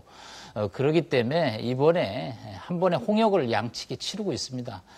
보다 분명한 것은 이런 홍역이 재발되지 않도록 남북 양측이 보다 근본적인 문제, 어차피 지금 기업들이 손해가 나고 있습니다. 뭐 1조 이상의 피해가 나고 있기 때문에 보다 본질적인 합의, 어떤 본질적인 해결책을 도출하고 이 문제를 해결하는 방식으로 가야지 이걸 어설픈 합의 형식으로 봉합을 하고 나서 또 가다가 또 양북이 정치적인 상황에 입장이 안 돼서 개성공단을 볼모로 해서 이게 볼모공단이라고 해외에서 소문이 나기 시작한다면 이 공단의 미래는 정말로 기약할 수가 없기 때문에 조금 해법에 다소 진통이 따르고 시간이 걸리겠지만 이 기업 운영 차원에서 보다 본질적인 해결책 마련이 필요하다고 봅니다. 우선적 봉합은 다시 또 문제를 부를 수 있다는 입장이시고요. 이 소장님께 들어볼까요? 글쎄 뭐 저는 그런 주장도 전 충분히 설득력이 있다고 봅니다. 그런데 상호간에 이렇게 신뢰를 쌓아가는 과정은 이런 방법도 가능하고 저런 방법도 가능한데 남북관계 특성을 가늠하면 해외 만약 기업들이 바이어들이 우리 개성공단에 입주해 있는 기업들을 본다 했을 때는 역시 남한 정부, 대한민국 정부의 의지를 어떻게 판가름하느냐가 대단히 전 중요할 거라고 봅니다. 대한민국 정부가 개성공단에 대한 상당한 의지가 있다. 정상화시키려고 한다. 이걸 통해서 뭔가 남북관계를 좀 풀어보려고 한다. 이런 의지가 좀 제대로 읽히면 저는 신뢰를 갖고 좀 대할 것 같고요. 그렇지 않고 해도 그만 안 해도 그만이다. 이렇게 얘기하면 그것이 결국 나쁜 메시지를 던져서 외국에게도 좀 다른 메시지가 전달이 될 것 같거든요. 그러니까 말씀하신 것도 충분히 일리가 있긴 합니다만 모든 걸 하나만 가지고 다 설명할 수는 없는 거니까 결국은 우리도 이 개성공단이라는 거를 살리려고 한다라는 거는 분명히 좀 했으면 좋겠고요. 그 과정에서 기술적으로 부닥치는 문제는 저는 일단 테이블이 유지가 돼야 풀 수 있는 거 아니냐라는 생각이 좀 강합니다. 이게 서로 마주 쳐다보면서 삿대질하고 있으면 안 풀리는 문제니까 일단 저는 어떤 경우든 테이블은 유지하면서 대화는 지속해야 문제가 풀리는 것인데 대화 자체부터도 조건화해서 이거 아니면 안 된다라는 거 좋습니다. 저도 사과해야 된다고 생각하고요. 재발방지 대책 세워야 된다고 생각합니다. 그러나 협상이라는 건 기술적으로 어떻게 풀냐에 따라서 얼마든지 창조적인 결과물이 나올 수 있는 거기 때문에 저는 정부가 의지를 갖고 조금 더 적극적으로 움직여야 우리가 원하는 결과를 만들어내는 것이지 너무 좀 정태적으로 접근해서는 이 문제가 잘 안 풀린다고 생각을 합니다. 예. 저는 김근식 교수께서 얘기하는 이 투트랙 이론, 일단 공장을 가동시키고 동시에 재발 방지책을 논의하자는 것이 현실성이 없고 위험하다고 저는 생각을 합니다. 왜냐하면 제가 비유를 하나 해보겠습니다. 지금 여름철에 어린이들이 다니는 물놀이 수영장이 하나 있습니다. 이 수영장의 주인이 우리는 안전요원을 철저하게 배치하겠다라고 약속을 해서 그 수영장에 학부모들이 어린애들을 보냈습니다. 그런데 어느 날 갑자기 납득할 수 없는 이유로 이 수영장 주인이 안전요원들을 전부 다 철수시켰어요. 그래서 어린이가 하나가 물에 빠져서 죽었습니다. 그래서 학부모들이 이제 이런 수영장에 우리 못 보내겠다, 위험해서. 그래서 어린이들을 철수시켰습니다. 안 보내기 시작했어요. 그게 3달이 됐어요. 3달 되니까 3달 동안 수영장 수입이 떨어지니까 수영장 주인이 제발 다시 좀 어린애들 보내달라. 지금 이런 형국이에요. 이런 형국에서 일단 그러면 학부모들이 무슨 주장을 해야 됩니까? 절대로 안전요원을 다시 철수시키지 않는다는 확실한 방지책을 내놔라. 이렇게 주장을 해야 되는 것이 어린이들의 생명을 아끼는 학부모들이 해야 되는 당연히 원칙적인 것 아니에요. 그런데 일부에서는 일단 말이지 저 수영장이 어린이들이 물놀이하고 이런 모습을 보여주는 게 중요하니까 일단 어린애들부터 보내놓고 그리고 안전요원을 다시 철수시키지 않는 방식은 다시 옆방에서 논의하면 되지. 어린애들의 목숨이 무슨 그런 식으로 투트랙으로 가능한 것입니까? 그리고 개성공단 정상화하는데 그 용어 자체를 다시 한번 명확히 해야 됩니다. 무엇이 진정한 정상화입니까? 북한이 자기네들의 정치적인 이유로 근로자들을 철수시켜서 그리고 앞으로는 더욱더 위험한 것은 무슨 위기 상황이 빠졌을 때 한국의 기업인과 관계자들을 인지로 억류하는 상황이 발생할 줄 모르는 그런 일이 절대로 일어날 수 없는 국제적 규범을 갖춘 재발 방지책을 만드는 것이 정상화지. 그리고 그것이 개성공단의 한국 측 기업인들에게 진정으로 도움이 되는 방식이지. 예. 당장 그것을 가동을 해서 막 공장이 돌아가고 제품이 생산되는 게 정상화입니까? 그게 아니잖아요. 진정한 정상화는 그런 일이 재발할 수 없는 것을 확실하게 보장하는 것. 이것이 정상화 아닙니까? 예.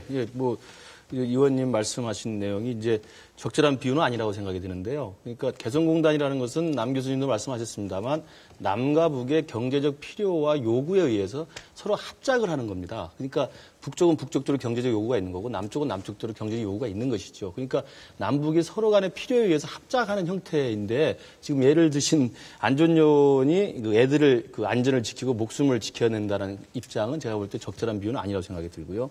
따라서 지금 위원님 말씀하신 그 비유가 적절하지는 않는다 하더라도 제가 지금 말씀을 들어볼 때 생각이 드는 것은 근본주의적 접근을 할 경우에는 개성공단이라고 하는 남북 합작의 협력의 어떤 사업들이 시작을 못할 수밖에 없다는 것이죠. 그러니까 수영장 이야기는 제가 볼 때 하지 말고 제가 볼 때 남북이 필요해서 합작을 하는 것이고 그 합작을 하는 것이 세계적으로 또 국제적으로 한반도의 화해를 증진시키고 한반도의 평화를 상징하는 구체적인 상징적인 어떤 사례가 되고 있는데 이것이 근본적으로 재발방지책이 있어야 되고 재발방지책이라는 것이 확실하게 하기 전까지는 시작할 수 없다라고 하면 그것이 근본적인 접근이 될 경우에는 어떻게 될 수가 있냐면요.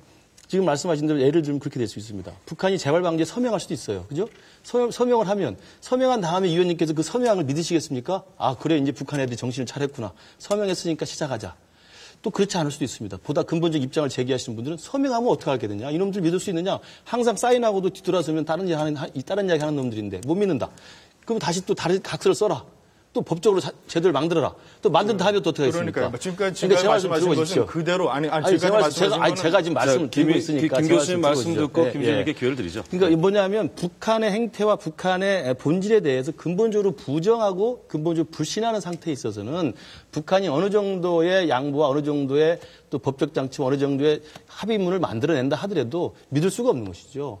안전요원 말씀하셨지만 안전요원이 와가지고 안전요원만 배치하면 뭐합니까? 그 안전요원이 보니까 우리 애들을 막상 무슨 물놀이에서 허우적거리고 있는데 안 구하더라. 그럼 그 다음 요구를 할 수밖에 없는 것이거든요. 그러니까 제가 볼 때 개성공단을 바라보는 저는 시각의 문제라고 생각합니다. 위원님은 개성공단이라는 것은 우리가 원하는 100%의 모든 것들을 보장해내는 것을 북이 확실하게 해줘야 되는데 그게 안 될 경우 시작도 해서는 안 된다는 말씀이시고 제가 생각하는 접근 방법은 남쪽과 북쪽의 서로의 필요에 의해서 만나서 하는 것이 개성공단이기 때문에 이 필요에 의해서 만들어지는 남북 경제협력 사업은 지속을 하면서 말씀하신 재발 방지와 제도적 장치는 계속 협의해서 보다 발전시키자는 거죠. 그게 발전적 정상화라고 저는 생각합니다. 김근식 교수께서 말씀하신 게 이번에 개성공단 사태가 터지기 전에 바로 다 있었던 일이에요.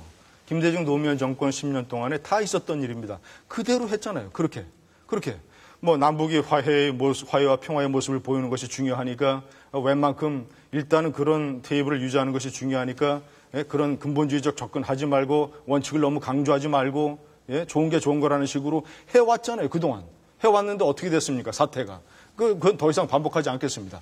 북한이 개성공단을 이렇게 위험에 처하고 이 모든 문제를 지금 만들었지 않습니까? 그거는 북한이 만든 것은 북한이 오랫동안 남한이 북한을 잘못 따라서 북한에게 생긴 그런 남한을 무시하고 대충 하려고 하는 북한의 오래된 관성이 이번에 이런 사태를 만든 것 아닙니까? 그러면 우리가 어렵게 생각할 것 없어요. 가장 중요한 것은 이제는 남북관계가 진정으로 본질적으로 도움이 되고 서로에게 상생되는 관계가 되려면 어떻게 해야 됩니까?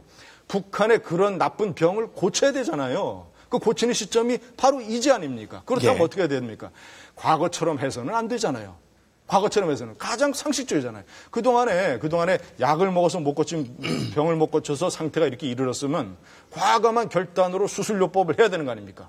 그래서 절대로 북한이 과거에 반복하지 못할. 그러니까 아까 무슨 서명 말씀하셨는데 재발방지책에 서명하는 것을 어떻게 믿느냐. 그 말씀도 일리가 있어요. 때문에 이제는 서명으로 그쳐서는 안 되고 그래서 지금 이 현 정부가 얘기하는 국제적 규범이라는 게 그런 논리 아닙니까? 예를 들자면 중국이나 유럽의 다른 기업도 참여할 수 있는 길을 열어서 어떤 국제적인 보장 체제를 만들어서 과거와는 다른 새로운 형태의 재발방지책을 만들어야 그것이 국제적으로 이해되고 개성공단의 진정한 정서가 되는 것이지. 그러면 지금 김 의원님 말씀은 단순한 재발방지나 사과 정도가 아니라 개성공단의 국제화까지도 약속을 받아내야 된다는. 그렇죠. 그래가지고요. 그것이 마지막으로 한마디 말씀드립니다. 그것이 말이죠. 진정으로 북한의 변화를 유도시킬 수 있는 방법이에요. 우리가 이번에 그거 참고 해내야 됩니다. 제가 말씀드립니다. 그러니까 김 의원님의 그 충정을 충분히 이해합니다. 이번 것을 계기로 해서 북한이 국제규범과 국제사회의 통념에 맞는 그런 행태를 만들도록 그 행태를 가지도록 우리가 바꿔놓는 게 제일 좋은 것이죠. 그렇죠? 근데 김 의원님 스스로도 지금 말씀하셨잖아요. 기존에 해왔던 김대중 노무현이 했던 게 바로 이거 아니었느냐. 똑같은 겁니다. 김대중 노무현한테도 수많은 합의문과 수많은 법과 투자보장 장치를 만들어놨었어요. 그리고 합의문들이 있고 규범들이 있습니다.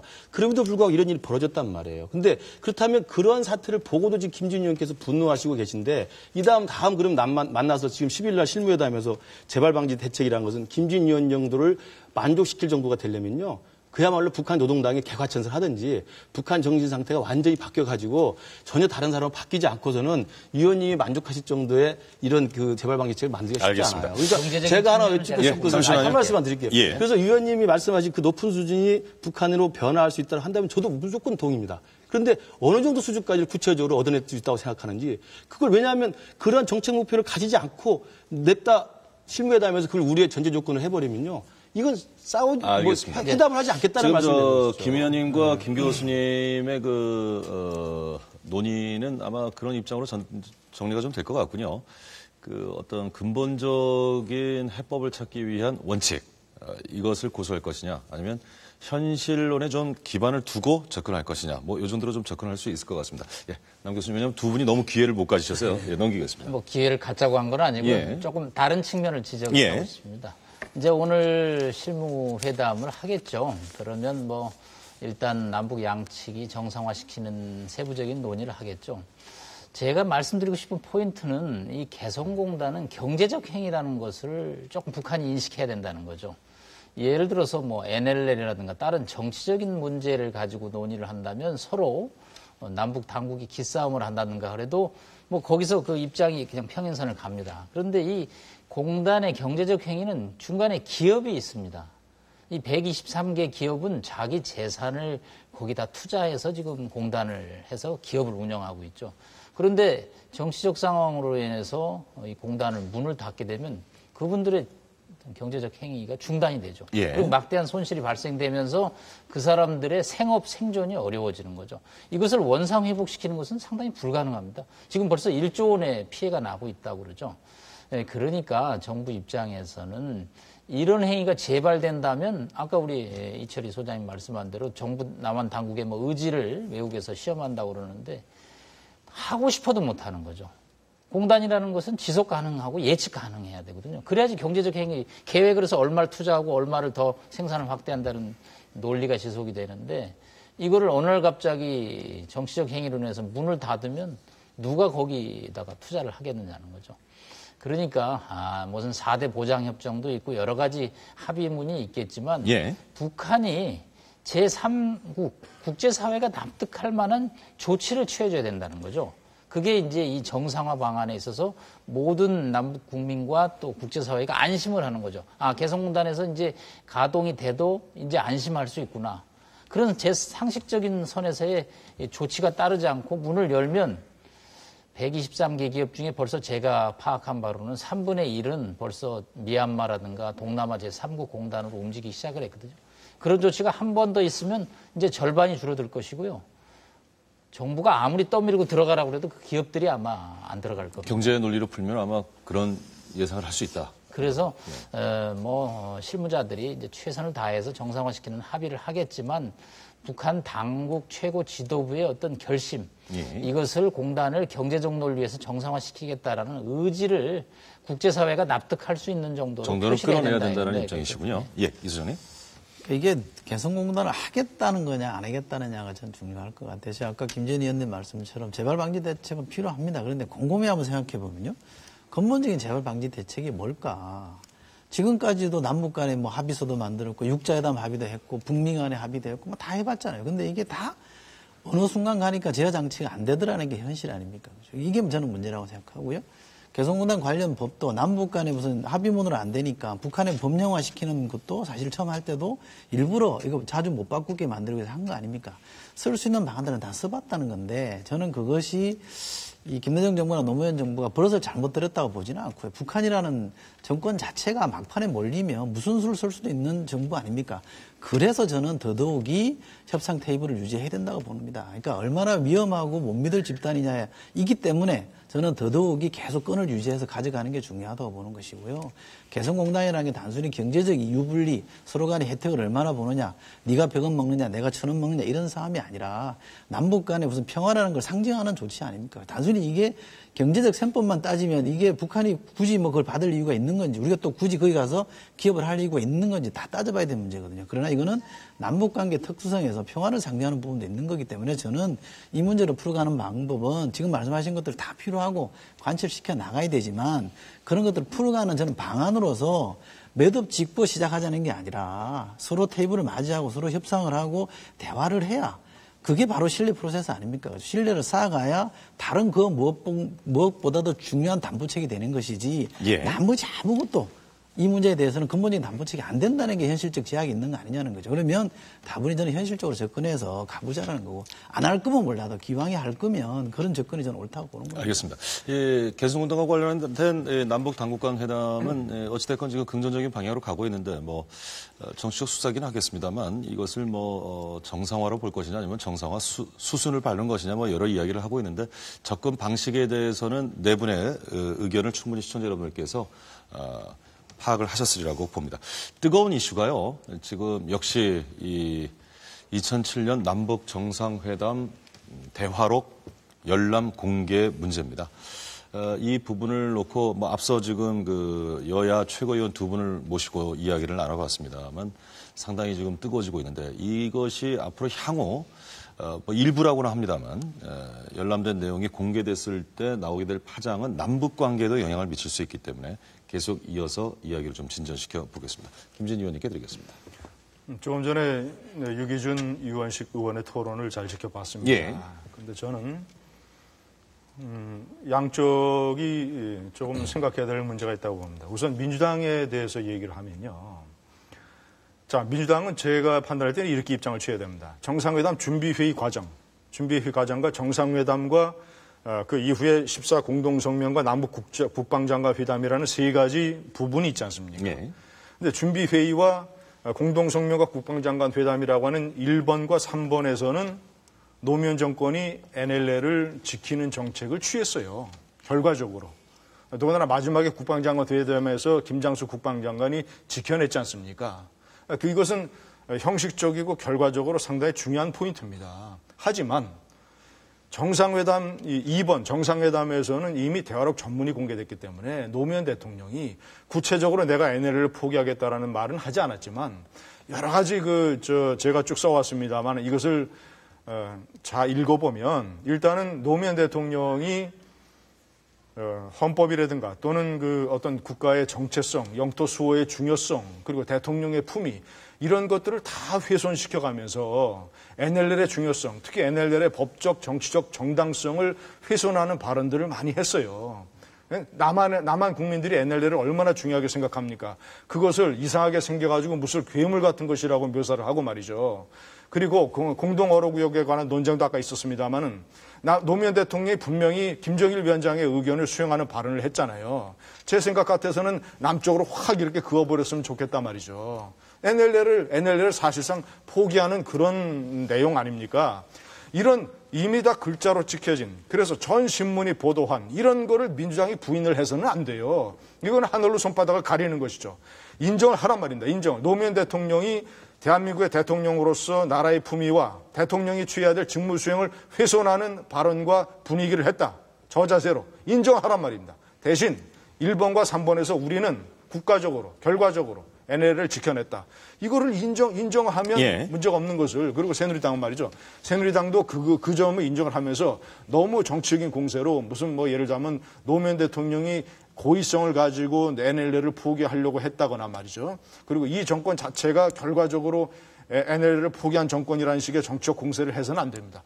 1번 준비 과정과 3번 마지막 결과물에서 결국은 NLL이 지켜냈기 때문에 그래서 저는 그런 정치 공방을 떠나서 국정조사를 저는 이것도 국정조사를 해야 된다고 생각을 합니다만은 어쨌거나 정치 공방을 떠나서 여야가 영토 NLL 수호에 관한 공동 의지를 표명하는 것으로 저는 매듭을 쳐야 된다고 생각합니다. 예. 예, 김진희 의원님 말씀에 상당 부분 동의합니다. 동의하고 좀 덧붙이자면 사실 이번에 이 NLL 공방 또 정상회담 대화록 공개 논쟁을 보면서 저는 가장 안타까웠던 생각 중에 하나가 뭐냐면 이 외교 안보 특히 대북 정책이라고 하는 영역들은 우리 정치학에서 이야기합니다만 가장 초당적인 협력이 요구되는 데입니다. 그러니까 이것은 여야 정파의 이익보다도 국가적 이익 또는 민족의 이익, 국가 이익들을 우선순위에 두고 정파적 이익들은 조금 양보되고 예. 협력을 해야 되는 것이거든요. 그래서 그걸 이제 바이파티산십이라고 이야기를 하지 않습니까? 근데 이 초당적 협력이 요구되는 가장 중차대한 국가 이익의 영역을 가장 정파적으로 지금 서로 활용하고 있는 것이죠. 이건 여야는 좀 큰 차이는 없다고 생각합니다. 그래서 의원님 말씀대로 새누리당이 작년 대선 전에 이 NLL 공개를 논란을 삼아서 이른바 문재인 후보를 노무현 대통령의 이제 그림자 덧씌우기를 하려고 했던 의도는 명백한 거 아니겠습니까? 이건 누가 봐도 다 아는 사실이죠. 그다음에 또 지금 이번에 또 나왔을 때 이 남재준 국정원장이 어느 날 갑자기 아닌 밥집 홍두깨식으로 발췌록을 공개하고 전문을 공개하는 행위가 국정원 국정조사를 앞두고 있었던 정치적 타이밍이 이루어진 것도 다 아는 사실 아닙니까? 그러니까 이것은 NLL이라고 하는 그 남북 정상회담 대화라고 하는 가장 민감한 외교안보의 어떤 초당적 협력이 요구되고 서로 이것을 우리가 보호해야 될 영역을 가장 정치적인 이 알몸에 그냥 내맡겨버린 거란 말이죠. 저는 그런 면에서 저는 철저히 대우각성해야 된다고 생각하고 마찬가지로 좀 민주당의 대응 역시도 이것들에 대해서는 그런 입장에서 우리가 초당적 협력이 요구되는 외교안보 영역이기 때문에 지켜야 된다라는 입장을 사수하는 게 좀 옳다고 생각했고요. 그러나 결국은 민주당 역시도 정치적 셈법에 의해서 자기들의 유불리를 따져가지고 결국 그 방향으로 간 거거든요. 저는 그런 면에서 김 의원님 말씀대로 이 부분에 대해서 여야가 지나친 정치적 편익, 정치적 이익을 편취했다는 측면이 가장 큰 안타깝다는 생각이 들고요. 두 번째로는 이 부분에 있어서 놓쳐서는 안 될 부분이 국정원 개혁이라고 하는 우리의 중요한 과제가 실종돼 버렸다는 거죠. 그걸 저는 누군가가 노리고 있는 저는 세력이 있다고 생각합니다. 그래서 사실상 국정원이라고 하는 조직이 지금 어떤 문제점이 있고 어떤 잘못을 했다 이런 것들은 지금 대통령 선거 이후에 검찰 조사에 의해서 몇 가지 사건들을 통해 이미 기소가 되고 있고 진행이 되고 있는 상태 아닙니까? 이런 내용들을 놓고 많은 국민들이 국정원 이래서는 안 되겠다. 국정원이 사실상 국가의 공식적 권력기관으로서 대선에 개입한 것이 지금 드러난 상황이라고 한다면 이건 사실상 어떻게 보면 큰 문제가 될 수 있는 사건인데 이런 국정원 개혁의 과제가 NLL 대화록 논란에 갇혀가지고 이게 포기라는 말을 썼느냐 안 썼느냐 노무현 대통령이 이 말을 했느냐 안 했느냐 네가 옳으니 내가 옳으니 지금 이거 가지고 모든 게 다 뒤죽박박이 돼버렸거든요. 저는 그래서 국정원 개혁이라고 하는 가장 우리가 시급히 다뤄야 될 우리 정부의 과제나 우리 국민적 과제가 이 NLL 논란의 진실게임에서 붙이고 있는 것도 제가 볼 때 어느 세력인가가 지금 분명히 노리고 있는 거다 이렇게 생각합니다. 예, 두 번째 주제는 뭐 논점이 사방으로 퍼져가지고 초점을 맞추기가 쉽지는 않은데 네. 예, 아마 그 정상회담록 공개에 이렇게 불이 붙은 것은 그 NLL 때문일 겁니다. 아마 뭐 다른 경제협력 가지고 뭐 얘기 나온 것도 없고 뭐 어떤 주한미군 철수에 관해서도 예민한 부분이 크게 노출되지는 않았는데 NLL이라는 단어가 들어감으로써 그것이 한국의 한 나라의 정상이 국경선을 갖다가 흔드는 문제를 과연 정상 간에 얘기하는 것이 맞느냐. 그건 국민의 동의가 필요한 부분이기 때문에 그러기 때문에 이제 그것이 자연스럽게 국민들의 관심을 받았고 또 궁금증을 못 참는 또 우리 국민들의 성격에 또 맞춰서 이것이 이제 공개까지 이루어졌는데 이 문제는 뭐 여야가 5명씩 그 공개를 열람하기로 해서 거기서 저는 뭐 매듭을 짓는 것이 좋고요. 두 번째 문제는 이것이 지금 현재 민생을 푸는 데 있어서 뭐 중요한 문제이긴 하지만 우리가 지금 해결해야 될 과제들이 저는 뭐 박근혜 정부가 굉장히 많다고 봅니다. 그래서 지난 정부에서 일어났던 문제에 관해서 어느 정도 재단은 필요하지만 이것이 너무 장기화되어 가지고 우리의 국익을 지금 추구해야 될 부분들이 많은데 그 부분에 관해서는 조금 더 정치인들이 조금 자제 쪽으로 가는 것이 좋지 않겠냐는 말씀을 드리고 있습니다. 예. 저도 의견은 많이 다르지는 않습니다만 제가 좀 약간 좀 이 언뜻 받아들이기 어려운 거는 기왕에 이렇게 됐으니까 그만하자 이 얘기는 저는 온당치 않은 것 같아요. 최소한 제3자적 관점에서 바라보는 저희 같은 사람은 그렇게 말하면 저는 안 된다고 생각합니다. 왜냐하면 지난 대선 때 줄기차게 문제 제기를 먼저 한 사람이 누구냐. 이번에 이 문제를 다시 꺼내가지고 소용돌이 일으킨 사람이 누구냐는 거죠. 나는 그 책임은 반드시 가려내야 된다고. 이거 일의 경중입니다. 저는 민주당 편들고 싶은 생각이 조금 더 없는 사람입니다. 왜 상황이 이 지경까지 갔는지에 대한 거는 누가 질렀는지, 누가 저질렀는지, 누가 먼저 시작했는지는 따져줘야 되는 게 맞는 것 같고요. 또 하나, 이 사건이 이렇게 되기까지, 그러니까 대화록을 공개하면서까지 얻은 실리가 뭐가 있냐 이 말이죠. 그럼 뭐가 새롭게 드러났습니까? 국민들은 대화록 공개하고 나면서 나름대로 판단을 이미 다 했어요. 여론조사를 보면 NLL 폭이 아니라는 얘기가 더 많고요. 대화록 공개가 잘못됐다는 얘기 다 했습니다. 대화록 공개라는 게 지금처럼 여야 간의 합의에 서 공개된 겁니까? 일방적으로 누군가 저지른 거 아닙니까? 이런 거는 왜 책임을 안 물어야 되고 애지간히 했으니 이제 그만하자 이런 걸로 저는 서둘러서 문제를 덮을 일은 아니라고 생각합니다. 저는 이 문제가 장기화되는 게 저는 결코 바람직하지 않다고 생각합니다만 일의 경중과 선우를 따지면 누구에게 더 책임이 있는지는 좀 가려주는 게 맞다고 생각하고요. 최소한 이 문제에서만큼은 새누리당이 과도하게 정치 공세를 했다. 그리고 이게 상황이 안 좋게 돌아가니까 이 정도에서 적당히 듣고 가자 이런 주장을 하는 거라고 저는 판단하거든요. 그래서 저는 그렇게 볼 일은 저는 아니라고 생각합니다. 예. 맞습니다. 철저하게 조사를 해야죠. 그래서 제 주장은 이 대화록 부분도 그리고 남북 정상회담 사건, 노무현 대통령의 남북 정상회담 사건에 관한 국정조사를 저는 해야 된다고 생각합니다. 그게 주장을 해왔는데 그리고 이것은 말이죠. 정문원 의원이 공개를 했었는데 일개 의원이 공개를 하든 누가 공개를 하든 아니면 정부에 있던 관계자가 양심 선언을 하든 자기가 봤다고 하는 거지만 아니면 언론이 어떻게 취재를 해서 보도를 하든 누군가 반드시 이것을 세상에 알려야 될 만한 사건이었다고 생각합니다. 아니 이게 얼마나 중요합니까? 일국의 대한민국의 생명과 안전을 책임진 대통령이 나라가 공식적으로 주적으로 규정한 그 국가의 국가원수와 정상회담을 하면서 국가의 영토선이자 국경선, 생명선에 대해서 그 정당성을 훼손하는 발언을 네다섯 개 더 넘게 쏟아낸 행위가 이것이 중요하지 않으면 무슨 행위가 중요해요? 그 대화록을 공개하는 것보다 더 중요하다고 보시는 거예요? 물론이죠. 물론 이것은 대화록 공개가 아니라 저는 이번에 대화록이 어떤 형식으로 공개된 것은 저는 바람직한 일이었다고 생각하고 이거 국민이 알아야 됩니다. 그리고 아까 여론조사 말씀하셨는데요.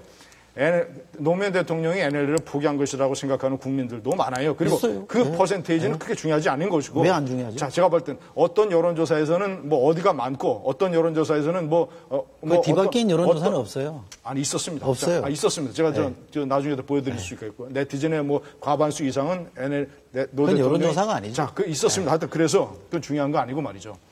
왜 안 중요하지? 아니, 중요한 것은 말이죠. 설사 40% 되는 국민들이 그렇게 판단을 했다고 하더라도 아니 어느 나라 대통령이 그렇게 아니 그건 좋고요. 아니 제가 하나만 질문해보죠. 질문해보죠. 그러면 제 얘기 마저. 아니 그 중간에 질문 하나 하고 싶어서 그래요. 잠시만요. 김 의원님 말씀 듣고 질문 기회 드리겠습니다. 중간에 질문 딴 얘기로 넘어가니까 질문 하나만 할게요. 아니, 그래요. 그럼 이제 이철희 선생님이 질문 듣고 마저 말씀드릴 기회 주시죠. 본 사람이 있는 그대로 공개했습니까? 왜곡했습니까? 그거는 분명 그건 따져봐야 되는 거 아닌가요? 정문원 얘기하는 거예요? 그렇죠. 정문원도 그렇고 서상계 정부위원장도 그렇고 원문에 충실하게 공개했습니까? 그러니까요. 그건 안 따집니까? 제 말씀이 그 말씀 아닙니까? 그건 공개가 아니고 왜곡이잖아요. 그러니까 제 말씀 되게 들어보세요. 제 말씀이 그 말씀 아닙니까? 그러니까 누가 공개도 된다는 그 말씀이 아니죠. 그건. 제 얘기 좀 들어보시면 안 될까요? 네.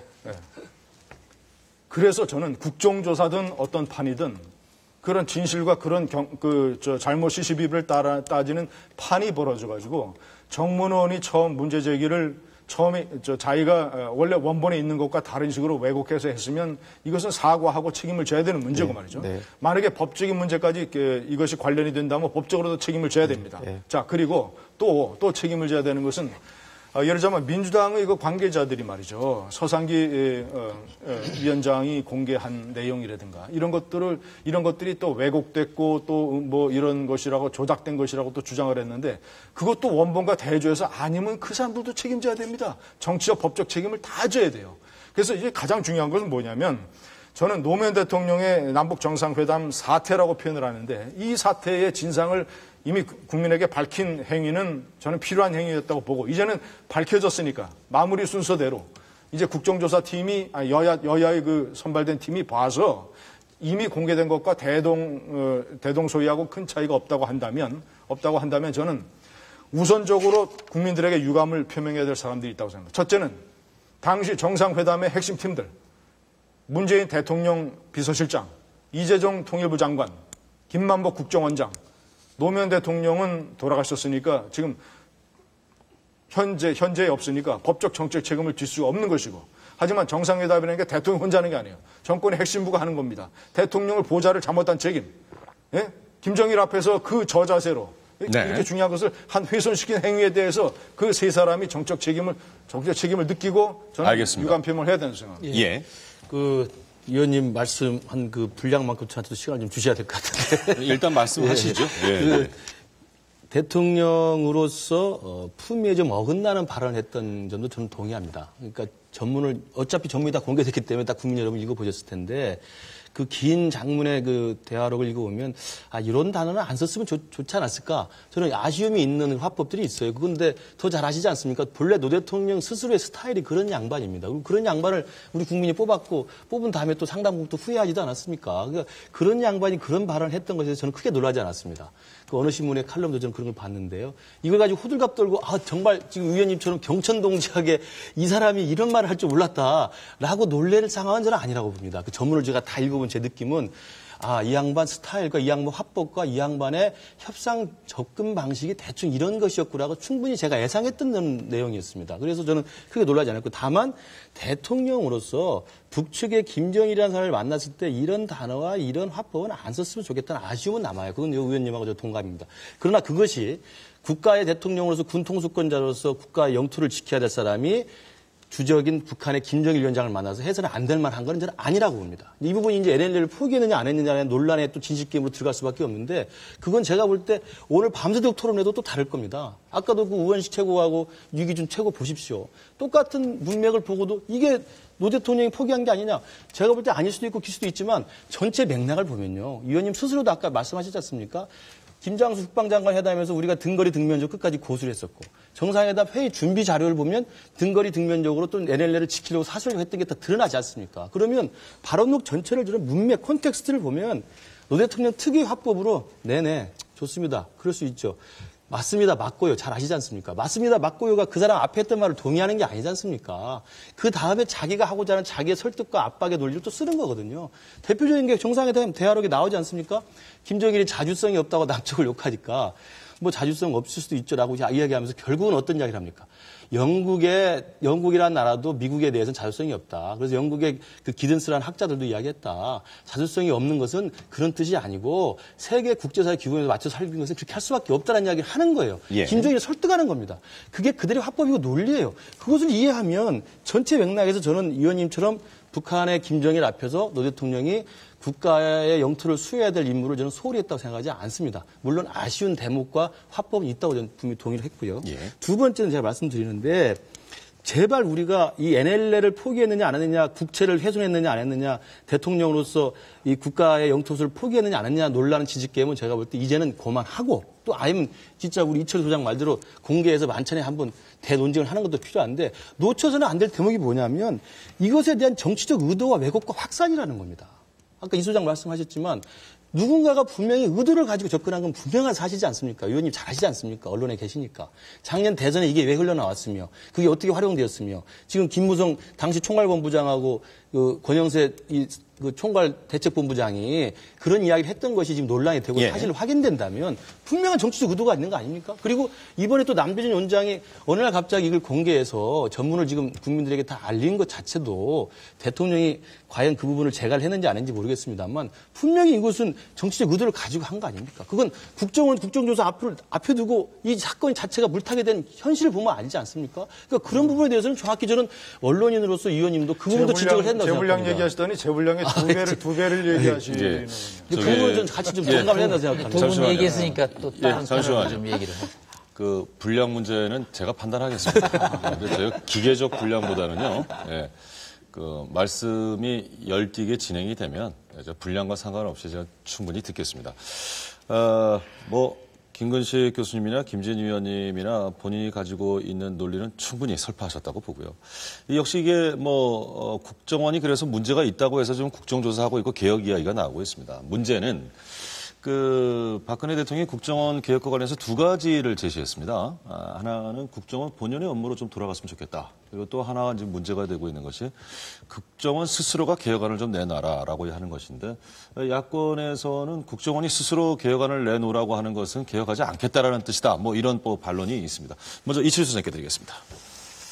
그러니까 국정원 개혁의 전제로 남재준 원장이 무조건 사퇴해야 된다, 해임해야 된다 이런 주장들은 가능하다 봅니다만 저는 그거조차도 조금 더 지켜보자. 예를 들면 이번에 하고 있는 국정조사를 해보면 대체적으로 저는 이렇게 그 국정조사 대상이 포함되느냐 안 되느냐 논란이 있긴 합니다만 저희 공개되는 과정에 대체적인 윤곽들이 나올 거라고 보거든요. 거기서 국정조사 해봤는데 남재준 원장이 좀 부적절한 행위가 나왔다는 결론이 나오면 전 책임을 물어야 된다고 봅니다. 그러나 기왕에 국정조사가 막 시작됐으니 끝날 때까지 좀 기다려보자는 게 제 생각이고요.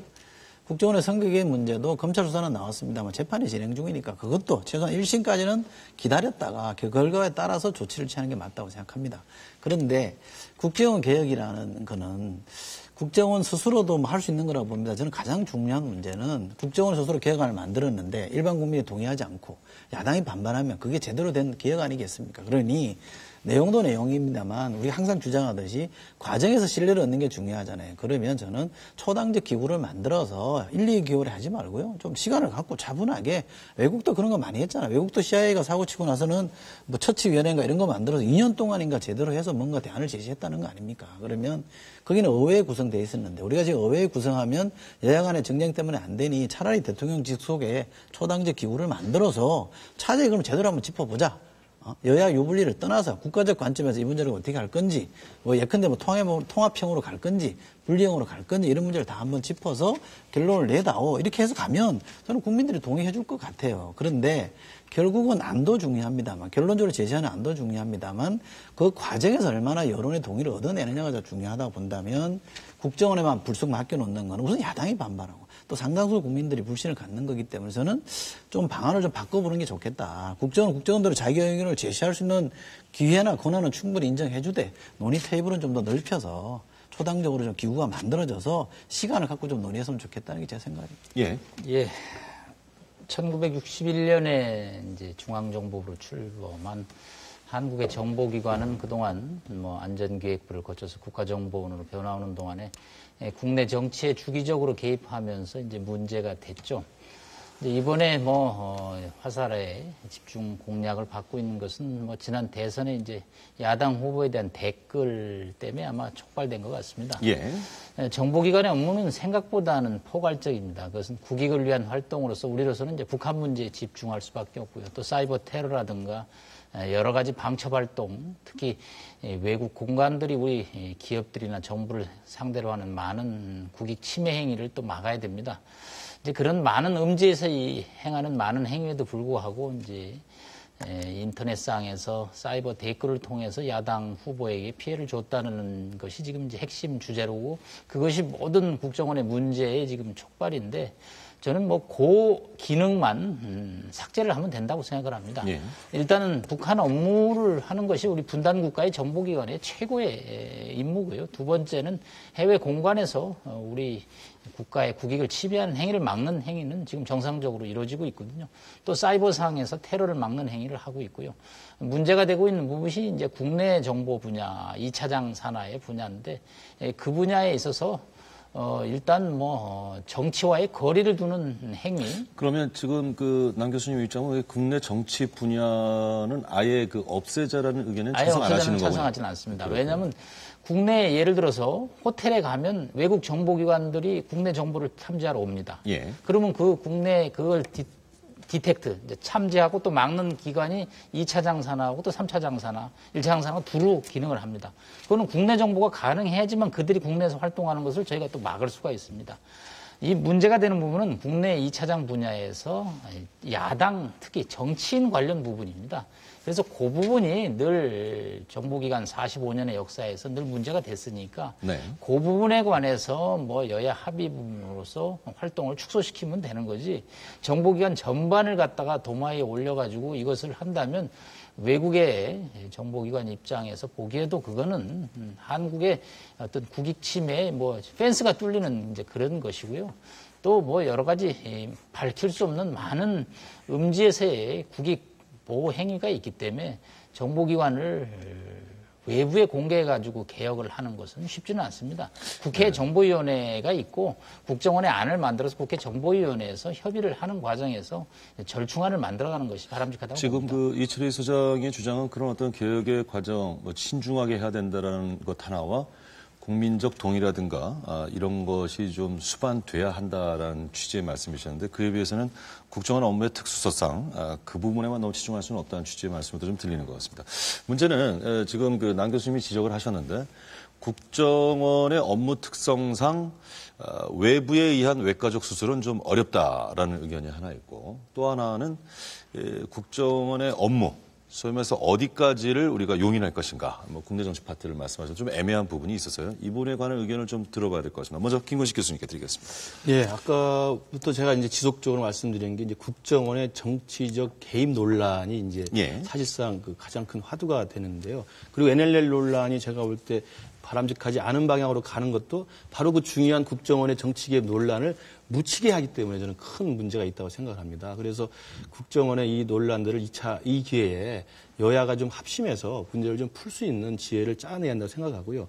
저는 그래서 지금 국정조사가 시작이 됐는데도 불구하고 정말 어렵사리 국정원 그 국정조사가 시작이 됐는데 여야가 모여가지고 지금 계획산을 못 만들고 있지 않습니까? 예. 증인 책대뿐만 아니라 국조위원조차도 지금 서로 간에 누구는 안 된다 식으로 지금 정쟁을 벌이고 있거든요. 그래서 그런 식의 이 소모적인 정쟁을 또 하지 말고 정말 어렵게 따낸 국정조사에 훌륭한 지금 기회를 갖고 있기 때문에 국정원 댓글만 할 거냐 아니면 NLL 이 대선 개입 논란 문건까지 할 것이냐 다른 권영세 의원이나 김무성 이런 논란들을 지금 하기 이전에 적어도 그럼 국정원 댓글 논란 자체만이라도 이 기회에 이 정해진 기간 동안 좀 제발 여야가 합심해서 머리를 맞대고 다 조사를 해서 국민들 앞에 알 권리를 다 보여주고 국정원이 얼마나 문제가 있었는 걸 파헤치고 문제점을 좀 지적해내고 해법을 만들어낼 수 있는 것들을 좀 제시하는 게 필요하다고 생각합니다. 그래서 저는 지금 상황에서 하루하루가 지금 소모적으로 지금 지나가고 있는 거 아닙니까? 국정조사 기간이. 그래서 국정조사 기간 남은 기간 동안이라도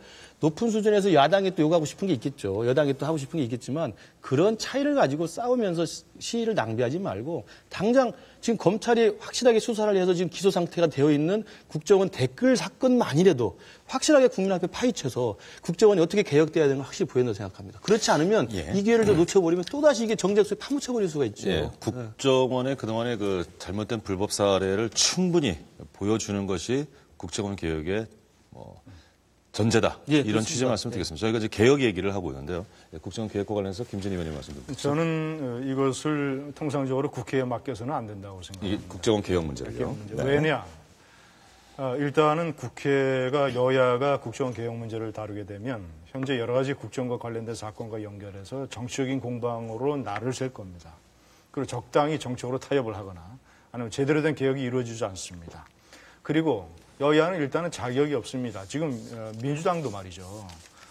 아니 김대중 대통령 정부 때 민간인에 대한 대규모 그 휴대전화 감청할 수 있는 장비까지 개발해서 대규모 감청 도청 사건으로 어떻게 됐습니까? 임동원, 신건 국정원장 두 사람이 감옥에 갔지 않습니까? 노무현 대통령 정부 때 그때도 대통령 선거 대통령 후보 이명박 후보에 대한 일종의 일종의 감시 활동 이런 걸로 인해서 담당 직원이 감옥에 갔잖아요. 그리고 당시 국정원장이 어떤 논란을 많이 벌였습니까? 이 나라의 한국 여성들이 집단으로 아프가니스탄 탈레반에게 납치됐는데 말이죠. 무슨 아덴만에서 군사작전 하듯이 용감하게 인질대 빼온 것도 아니고 돈 주고 빼내면서 현지에 가가지고 선글라스 낀 국정원 요원하고 둘이 환하게 웃으면서 홍보 사진이나 찍고 국정원이 원장에 대한 홍보 자료나 돌리고 지역의 경남에 자기 무슨 향후에 체육대회 하는데 자기 핸드폰 번호나 공개하고 국회의원 출마하려고 이런 일이 벌어져. 그리고 이명박 정권 때 국정원이 어땠습니까? 한나라의 정보기관장이 무슨 그 업자하고 어울려가지고 무슨 금이 호랑이를 받았느냐 안 받았느니 구속영장 실질심사를 하느니 마느니 이게 말이 됩니까 이게? 그러니까 지금 예를 들자면 국정원 댓글 의혹 사건도 공식적으로 재판부의 어떤 판단이 내려지기도 전에 그 사건에 관한 국정원의 나름대로의 해명과 이런 설명이 많이 퇴색되지 않습니까? 원세훈 원장의 개인적인 비리 의혹 때문에 물론 제가 단정을 하는 건 아닙니다만 일단 영장실질 그래서 저는 여야도 자격이 없고 객관적인 어떤 그런 면에서 안보 문제나 이런 것을 잘해서 저는 결론은 말이죠. 국내 파트를 전부 다 없애다라는 것은 과격한 주장이고 국내에 이른바 무슨 출입제도 있지 않습니까? 언론계 출입하고 무슨 업계에 출입하고 정계에 출입하는 출입제도. 이 출입제도가 만악의 근원입니다. 이 출입제도 없애고 대신 우리나라 대북이라든가 북한 문제의 대부분은 국내 활동과도 연관이 되어 있기 때문에 국내 활동에 대한 정보 수집이 없으면 단서를 찾을 수가 없어요. 때문에 국내 활동은 철저하게 대북 정보로 국한을 하는. 알겠습니다. 그럼 지금 여야 모두 그 입법기관에서 국정원 개혁에 대해서는 자격이 없다고 하시고 방법은 객관적인 외부에 가운데서 출입은 좀 막자. 그러면 어떤 개혁 주체는 그러면 개혁 주체는요. 외부에 예를 들자면 여야 국회의 추천을 받거나 이런 식으로 해서 우리나라의 국정원에 관해서 개혁 아이디어를 낼 사람들 많습니다. 그런 분들로 하자라는 취지의 말씀이죠. 객관적인 개혁위원회를 만들어야 된다는 말씀이시군요. 그러니까 크게 다르지 않는 것 같아요. 저는 두 가지가 핵심이라고 보는데요. 대통령의 우선 의지가 중요하죠. 대통령이 국가정보원에게 어떤 자료를 요구하느냐에 따라서 정보원이 하는 일이 달라질 거 아닙니까? 그러면 지금 이번에도 박근혜 대통령이 독대복을 안 받는다는 건 굉장히 전 잘한 일이라고 보거든요. 그렇게 하면 쓸데없이 예를 들면 이렇게 국가정보기구가 대통령에게 엉뚱한 자료 들이대서 자꾸 이렇게 뭔가 하려고 하는 시도는 줄어들기 때문에 저는 굉장히 중요한 조치라고 봐요. 그리고 대통령이 잘못했다. 과거에 그런 관행은 고쳐야 된다고 한 것도 전 잘한 일이라고 봅니다. 근데 또 하나 중요한 거는 제도적 장치를 좀 만들어야 된다고 생각해요. 아까 말씀하신 대로 출입처 제도를 없앤다고 하면 예컨대 법에 보면 국내 정보는 보안 정보만 다루게 돼 있잖아요. 그럼 그 보안 정보의 내용이 뭔지를 구체적으로 좀 정리해 줘야 된다고 생각하고요. 여야에게만 맡겨놓으면 당리당략이나 또 정파 싸움 때문에 안 풀리기 때문에 거기다가 모든 걸 맡겨놓을 수는 없습니다만 그러나 입법부의 구성원들 아예 빼놓고 뭔가 이 안을 어차피 법안으로 만들어져야 이게 바뀌는 건데 국정원법을 개정해야 되는 문제라고 그러면 이런 개혁 단위에 저는 여야 국회의원들이 어느 정도 포함되는 건 좀 필요하다고 보거든요. 또 지금 말씀하신 대로 전문가들이 돌아서 하는 것도 좋은데 저는 개인적으로 실현성이 없는 방안인지는 모르겠습니다만 오바마 대통령이 얼마 전에 FBI 국장을 공화당 정부 부시 정부 시절에 법무부 부장을 했던 사람을 임명을 했어요. 저는 그렇게 좀 파격적이고 신선한 조치를 하면 어떤 방안이 나오더라도 국민들이 좀 신뢰할 것 같아요. 그래서 저는 제발 정보원장이 사실 첫건인 게 좋죠. 또 그 사람이 제대로만 하면 서로 커뮤니케이션이 잘 되니 좋은 점도 있습니다만 지금처럼 불신받고 이럴 때는 좀 파격적인 조치를 좀 해서 완전히 다른 사람으로 가서 국민들 동의를 끌어내는 게 저는 굉장히 중요하다고 봅니다. 일단 제가 과거에 국정원에 근무를 해봤기 때문에 친정이신 거예요? 제가 한때 또 근무를 해봤습니다. 그래서 할 말이 많은데 개혁에 대해서는 하실 말씀이 많은데 시간이 많지 않군요. 시간이 많지 않은데 다만 정보기관이라는 것은 다 얘기할 수는 없는 거다 이런 얘기 하는 일을 그러면 뭐 일반 행정부처하고 똑같은 거고 정보기관을 둘 필요가 없는 거죠. 정보기관의 특수성을 말씀하시는 거죠? 특수성이 있습니다, 분명히. 그래서 일하다 보면 다 언론에 얘기할 수 없고 다 뭐 어디 가서 뭐 하는 일을 다 공개할 수는 없습니다. 다만 지금 포인트는 78개의 댓글로 인해서 야당 대통령 후보가 피해를 봤다라는 이 쟁점인데 그 쟁점되는 부분을 걷어내면 되거든요. 그것은 이제 국내 분야에서 일어났던 일이면 그 국내 분야의 그 기능을 없애버리면 되거든요.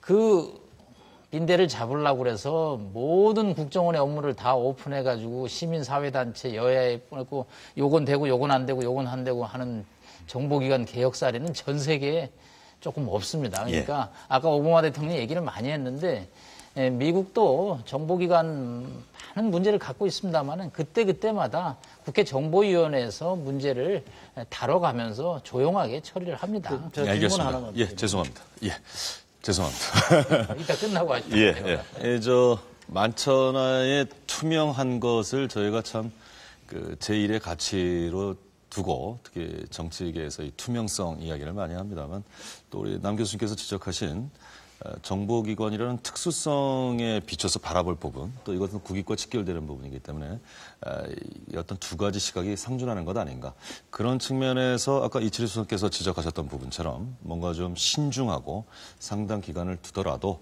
의미 있는 개혁을 좀 해야 될 텐데 이 개혁 주체에 대해서는 뭐 김 의원님이나 김우식 교수님이나 네 분의 의견이 조금 다르긴 합니다만 이 여론이 좀 모여지리라고 봅니다.